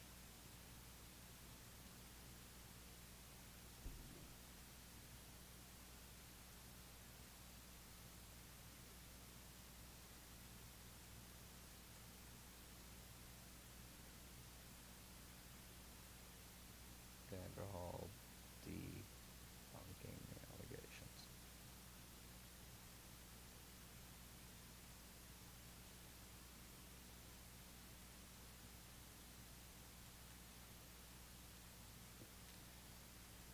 Just go watch this. It'll tell you all you need to know about how this guy actually watch this video from 50 minutes onward to about here, because he starts plugging his fucking Patreon and shit, and then come over here and watch this and see how much he fucking lies, manipulates, distorts facts, and is an abusive piece of shit to Xander Hall. And honestly to Vosh, and to anyone who seems to disagree with him, and he talks about how debate bros are toxic. Fuck this guy. He's a complete piece of shit. You can just go watch this. Hey there guys, it's Zan, and I'm going to be using this video to respond to some allegations made in a twitlonger posted recently by my ex-girlfriend Lonnie, in which she accuses me of dumping her for no reason, kicking her out of my apartment, stealing her cat, taking all of her belongings, and essentially leaving her destitute and homeless, like some kind of insane asshole. Lonnie has given a very twisted version of events to the public, filled with lies and deceit, but I'm willing to use my platform and the evidence that I have to debunk these lies and set the record straight. To tell you all the full story, it's going to take a lot of explaining, so I really appreciate all of your patience, and please bear with me. Most of you who watch my channel probably already know about my ex-girlfriend Lonnie, who I started dating back in December 2019, and was with for nearly 2 years before I broke up with her over a month ago. When I first met Lonnie, I'll admit I was a very naive 20-year-old with very little life experience, and she was 27. Well, I thought she was at the time, but now I've learned from her recent arrest report that she's actually a year older than she said she was, and she was really 28 when we started dating, and I was 20. I really can't tell you what her motivation was for lying about her age the whole relationship, because with me at least, a girl telling me that she's a year younger than she really is just kind of selling yourself short for no reason. The first 6 months of our relationship were completely long distance, and she lived all the way on the other side of the country in Palm Springs, California, and I lived all the way in Florida, living with my parents. I've talked about this many times on my channel before, and this isn't exactly news, but my living situation with my parents eventually just got too toxic for me to continue being happy and making content, and I decided that my best course of action was to move away. And so I did. I moved all the way across the country to Palm Springs, California with Lonnie. At first, living with my girlfriend was like a dream. Finally, I'd get to live away and have independence from my parents for really the first time in my life, but I'd also be living with somebody who I loved. Once we moved in together, Lonnie and I more or less had the agreed tradcon relationship. I was definitely the breadwinner of the home, and her duties were mostly around house chores and whatnot, as long as they weren't too gross or too heavy for her to do. For example, I had to kill all the bugs. She would call cockroaches babadooks, and they were my job to kill. As the relationship prolonged and the honeymoon phase began to pass, I began to notice that my finances looked to be on a downturn. I was already monitoring my income pretty closely, but it started to seem like, despite the fact I was streaming and uploading more, I just wasn't seeing the expected return by the end of the month, or even by the end of the week. It's a pretty complicated way of saying that I was pretty sure I was making more money, but for some reason my balance was staying about the same. Now, my first instinct was to check the incoming and outgoing payments in the PayPal main homepage to see if there was anything unseen or unexpected going on there, and nothing was there. But when I did all the math and I crunched all the numbers up, the math didn't add up. There shouldn't have been that little money in my balance. Now, quick side note, I've been criticized for not having a bank account, and this is a lie. The claim I don't have a bank account comes from a poorly worded tweet of mine in which I say I don't use a bank, I use PayPal, in response to someone who commented on one of my Twitter posts recommending I call my bank to try and fix an issue I was having with PayPal. I obviously have a real bank account, but it's with a credit... Yeah, oh, and one of the things that DJ Muel says is that he's like, bro, yeah, you moved out of your parents, and you're not seeing as much money because that's the working conditions under capitalism. And it's like, no, it's because she was literally, you'll find out. Union back in Florida that's pretty slow on the money transfers from PayPal to your bank account and vice versa. Pretty cringe. It takes about 3 to 5 business days for each individual money transfer to go through and actually be usable on either end. So it became more convenient to use my PayPal as basically my checking account, with a PayPal debit card for shopping, and every month I could just transfer my check from YouTube and Twitch direct deposit from my bank account to my PayPal, instead of after every single stream having to transfer all of my money from donations from my PayPal into my bank account and wait 3 to 5 days until I can actually use them. Of course, I will be opening up an account with a new bank that doesn't have absurd wait times on transfers from PayPal to the bank account, because that was really the only thing keeping me from using a bank instead of PayPal. And I've gotten some pretty good recommendations on what banks I should go to from people on Twitter. Thank you to those people. However, to the YouTubers and streamers who spread this weird lie that's clearly meant to make me look like a fool, you know YouTube pays everyone, including you and me, through direct deposit into a bank account using your routing number. How else did you think I was getting paid by YouTube? A fucking check in the mail with Susan Wojcicki's face on it? Back on track now. I was noticing my finances were going down in an unexplainable way, and eventually I had to confront Lonnie on it. Anytime I'd question her about the suspicious activity happening on my PayPal account, she'd always chalk it up to some bill getting auto-paid that I didn't know about, or one of the games that I was subscribed to, like World of Warcraft, billing me, or some glitch in PayPal's system that's making it so that the live display of transactions isn't accurate to what's actually gone through. After long enough, Lonnie had just convinced me that this was normal. She claimed I was just getting a reality check on how expensive the cost of living is in California. She claimed that meant you just never have any money no matter what. Finances quickly became my biggest stress. I would be struggling, constantly focusing on streaming. Florida isn't really any better on the cost of living, so, and trying to make ends meet, and mostly focusing on content that I knew would get me the most views, because if I didn't get enough views that month, I might not be able to make rent. This forced me into this perpetual cycle of needing to make content in order to pay bills, make content in order to make money, not make content because I was enjoying it. And it started to really destroy my mental health, because this job that, yes, it's a job, but I once also considered it a passion, was starting to become miserable. Lonnie would often respond to the stress by telling me that complaining about it and me trying to vent about it isn't going to do anything to help, and that if I want to try to fix the money problem, I should just wake up earlier, stream longer, stream more, add more topics to my streams, stream the things she's suggesting that she thinks will get me more views. She was always never able to offer a shoulder to lean on emotionally. It was always just a torrent of suggestions of what I could do to make more money. I was never given an outlet to feel stressed and to feel comforted from that stress. My point is that there was never any moral or emotional support from her. Now, I look back at it and I realize just how toxic and destructive this behavior from Lonnie was, but this is the tame part of the story. We haven't even gotten into the crazy stuff yet. Over time, my daily life started to get more and more unhappy due to my deteriorating mental health. Every little thing became frustrating, which was kind of counterintuitive to the whole reason I moved in with Lonnie in the first place. I would repeatedly bring up the things Lonnie would do that would upset me to her, and I would try to have discussions about it. But usually she'd only respond to this by bringing up how much she does for me. The thing is, she did do a lot of things for me, and this just made me feel inadequate as a partner. And funnily enough, in some cases, even as a streamer. Lonnie would sometimes get pretty upset if I was doing things in my free time that didn't involve work or spending time with her. If you're one of my hardcore fans, you've probably witnessed yourself, but I've had to end many Discord, VC watch parties, voice chats with friends, and sometimes even work-related calls, because Lonnie would want attention, despite the fact that both of us were at home all day and we spent tons of time together just by virtue of that. As time went on, my suspicion kept growing that Lonnie might be behind my financial issues and that she may be finding a way to steal money from my account on a daily basis without leaving a trace. It just made no sense that this amount of money could be disappearing this quickly, even with Lonnie's excessive spending, which I was aware of. I was always pretty lenient when Lonnie would spend my money on things that were for her, because I always felt she deserved it as not necessarily a reward or payment, but honestly as just, it felt nice for her to be able to get herself nice things, because she did a lot of things for me, and I was oftentimes too busy to physically do crazy fun stuff for her all the time. While my suspicions became ever increasing, Lonnie was offered a job cleaning Airbnbs by a friend of hers. She took it, claiming she wanted to be able to get out of the house and make some friends and help. There's receipts.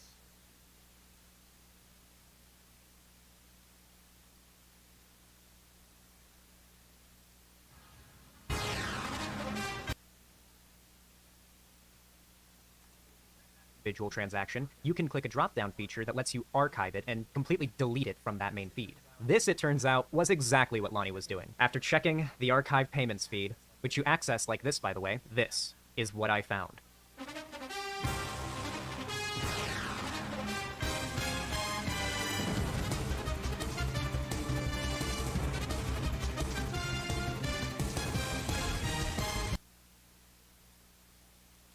Illuminati, Alana, yep. All Alana.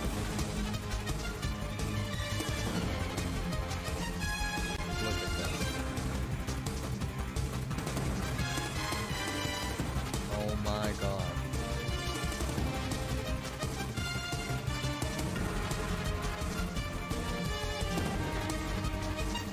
Thousands of dollars.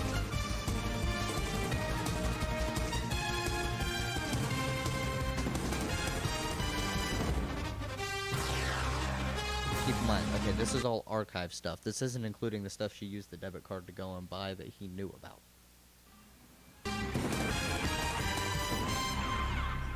This is only how far back PayPal could display. Whew! I discovered hundreds of transactions dating back to November of 2021. Obviously, like I said, that's the furthest back I could go in the feed to gather screenshots and evidence from. It was after discovering this that I was able to figure out exactly what was going on, and my mind was made up. The relationship was over. Now, she wasn't home at the time, of course, so before I contacted her, I decided to reach out to somebody who I thought could give me a little bit more closure on this epiphany I'd had. Lonnie had a friend that before she and I moved in together in California was potentially going to be our roommate. However, she and Lonnie had a falling out before I came to California, and that just kind of fell through. For the sake of her privacy, we'll call her Emily. I'll be honest, when I first contacted Emily, I was pretty sure I was going to be ignored or told to fuck off, but I was surprised that she was actually pretty friendly and kind of nice about it. And she did not seem surprised to hear the news that Lonnie had been stealing from me for at least the past 7 months. It was in this conversation that Emily informed me that Lonnie had a gambling addiction and smoked methamphetamine, and that these were things that she had an addiction to well before me and her started dating. We exchanged a few texts, but after a while we had a phone call that lasted 10 hours, in which we basically shared stories about times that Lonnie fucked us over, stole from us, and generally related with each other with all the horrible things that Lonnie had done to us.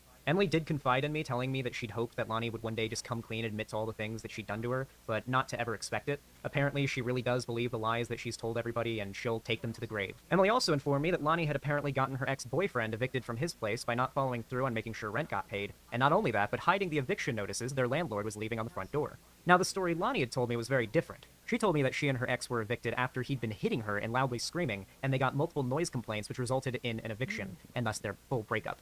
but Emily claimed this story about assaults and screaming and police reports over noise and that being the reason for the eviction was complete bullshit. She claimed that he would hit her when he was drunk, but that had nothing to do with them getting evicted. After this conversation with Emily, I contacted Lonnie and I told her that our relationship was over, I was breaking up with her, and she needed to immediately start finding a new place to live. I also started making plans to move out of that apartment myself because, let's be real, I had absolutely no interest in staying there. And coincidentally enough, around that same time, my apartment complex manager knocked on my front door to let me know that I was 8 months behind on rent payments. Now, I of course knew we were a bit behind on rent due to our financial struggles. Lonnie convinced me these issues were my fault and I need to solve them by just streaming and uploading more and working harder, but at the same time I didn't want to make these issues public because I'm not really a big fan of charity, and I just kind of felt like if I let you guys know that I was so into financial straits that you guys would feel some strong moral pull to donate to me, even if you can't afford to, and that would really make me feel like shit. And so I just wanted to keep that to myself, and I hoped that if I worked hard enough, I would be able to, without the sympathy of people on the internet, dig ourselves out of this hole that I now knew she had dug us into. Now, Lonnie was never really good at giving emotional support, as I mentioned before, but she would still sorta reassure me that it was fine that we were behind on rent, because apparently she was going to get us on this California Renters Relief Program, which was supposed to pay the back rent that I owed, as well as potentially even some future months of rent payments as well, for completely free, which Lonnie told me would come in clutch and prevent us from getting evicted. The apartment complex manager told me that the time window of when we could get onto this program was very rapidly closing, and the fact that Lonnie had claimed that her laptop had been stolen and she had no computer. By the way, I bought her a new computer. It's now my new streaming computer. It wasn't sent to me by a fan, like I said. I was going to give it to her as a replacement for her stolen laptop, but she never decided to use it, and she apparently needed it to do that application for the California Renters Program, so I don't believe a word about that story either. So thank you to my goated-ass apartment complex manager who came in clutch to let me know that Lonnie was fucking me over in a whole other direction as well. The apartment complex manager was very nice and came in while I told her the story of everything that happened. She especially seemed invested on helping me out when she realized the fairly significant age difference between Lonnie and myself. I informed the manager what I do for a living and that I'm just a single guy and I'm not really into spending lots of money and that I make a decent income now, and will absolutely pay off the rent money that I owe, even if I don't intend to stay here at this apartment complex any longer. And thankfully, we came to an agreement on a deal. Funnily enough, the apartment complex manager also let me know that she had been leaving notices on the door for the last couple months informing us that we were behind on rent and the consequences of not paying it, but I never saw any of these until after Lonnie got her job, so I'm guessing she was hiding those too. The deal with the apartment complex manager was sweet and simple. As things stood, an eviction was set to go through in 1 month, unless, by the day of that deadline, the apartment had nothing in it denoting that anyone was actively living there. For example, a bed, food, TVs and entertainment stuff, just things that would obviously be like, oh, someone's living here. If the apartment had no one living in it and nothing there denoting that someone was actively living in it by that date, and I turned in my keys, I would just be given a bill for what I owe, and no eviction would be on my credit. Which, for all of you Zoomers out there that haven't gotten into home rental yet, having an eviction on your credit is not fun. It's It very basically bad. means for like the next 10 years you're going to have a real hard time finding a place that will rent to you, regardless of how much money you make. Put simply, Lonnie and I both had 1 month to move the fuck out. As many of you guys should know, I'm planning to move to Seattle by the end of the year, maybe even early next year, so having an eviction on my credit would make that nigh impossible. At this point, I informed Lonnie of what needed to happen, not that she didn't already know anyway. She wasn't at the apartment at the time since we'd already broken up days earlier, and I'd requested that she not spend too much time there since I didn't want to see her face. I already decided it would be best to pack up my stuff and move out right away, since honestly, it was only 10% of the stuff that was in the apartment was my personal possessions that I actually wanted to hold on to. I'm a simple guy. Most of the furniture in the apartment was stuff I paid for, but it was stuff that Lonnie insisted I buy. I don't have, nor do I want, a lot of stuff. The George Carlin stuff joke really resonates with me. My plan was just to move my shit into my mom's condo, terminate my tenancy with the apartment complex in time for me not to get an eviction, and save up for the next few months without having as many bills to pay. Of course, I still gotta pay my mom rent and no freeloader, while I basically save up to move to Seattle. Now, I wasn't packing at a very fast rate, of course. You know, Lonnie wasn't home or anything like that, and there wasn't a huge rush, but if you know anything about summer out in the desert of Palm Springs, you know that when your AC breaks, which is pretty common, it fucking sucks. And that's exactly what happened one night while I was procrastinating on packing. The AC broke down, completely non-functional. And I don't do very well in 110-degree heat, and you know what else doesn't do very well in 110-degree heat? Computer hardware and cats. Now, normally it takes a couple days for the maintenance guy to get out and repair the AC. One day if you're lucky, so I knew I had to get out of there a lot quickly than I originally. Yeah. So as you can see, lots of evidence. Didn't have a whole lot to say there. But that's probably going to be it for this stream right now.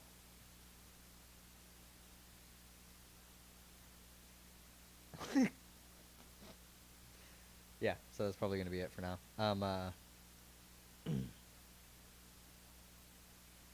3 hours. Yep. Alright, I'm done. Take care, y'all. I'm fucking out. Later.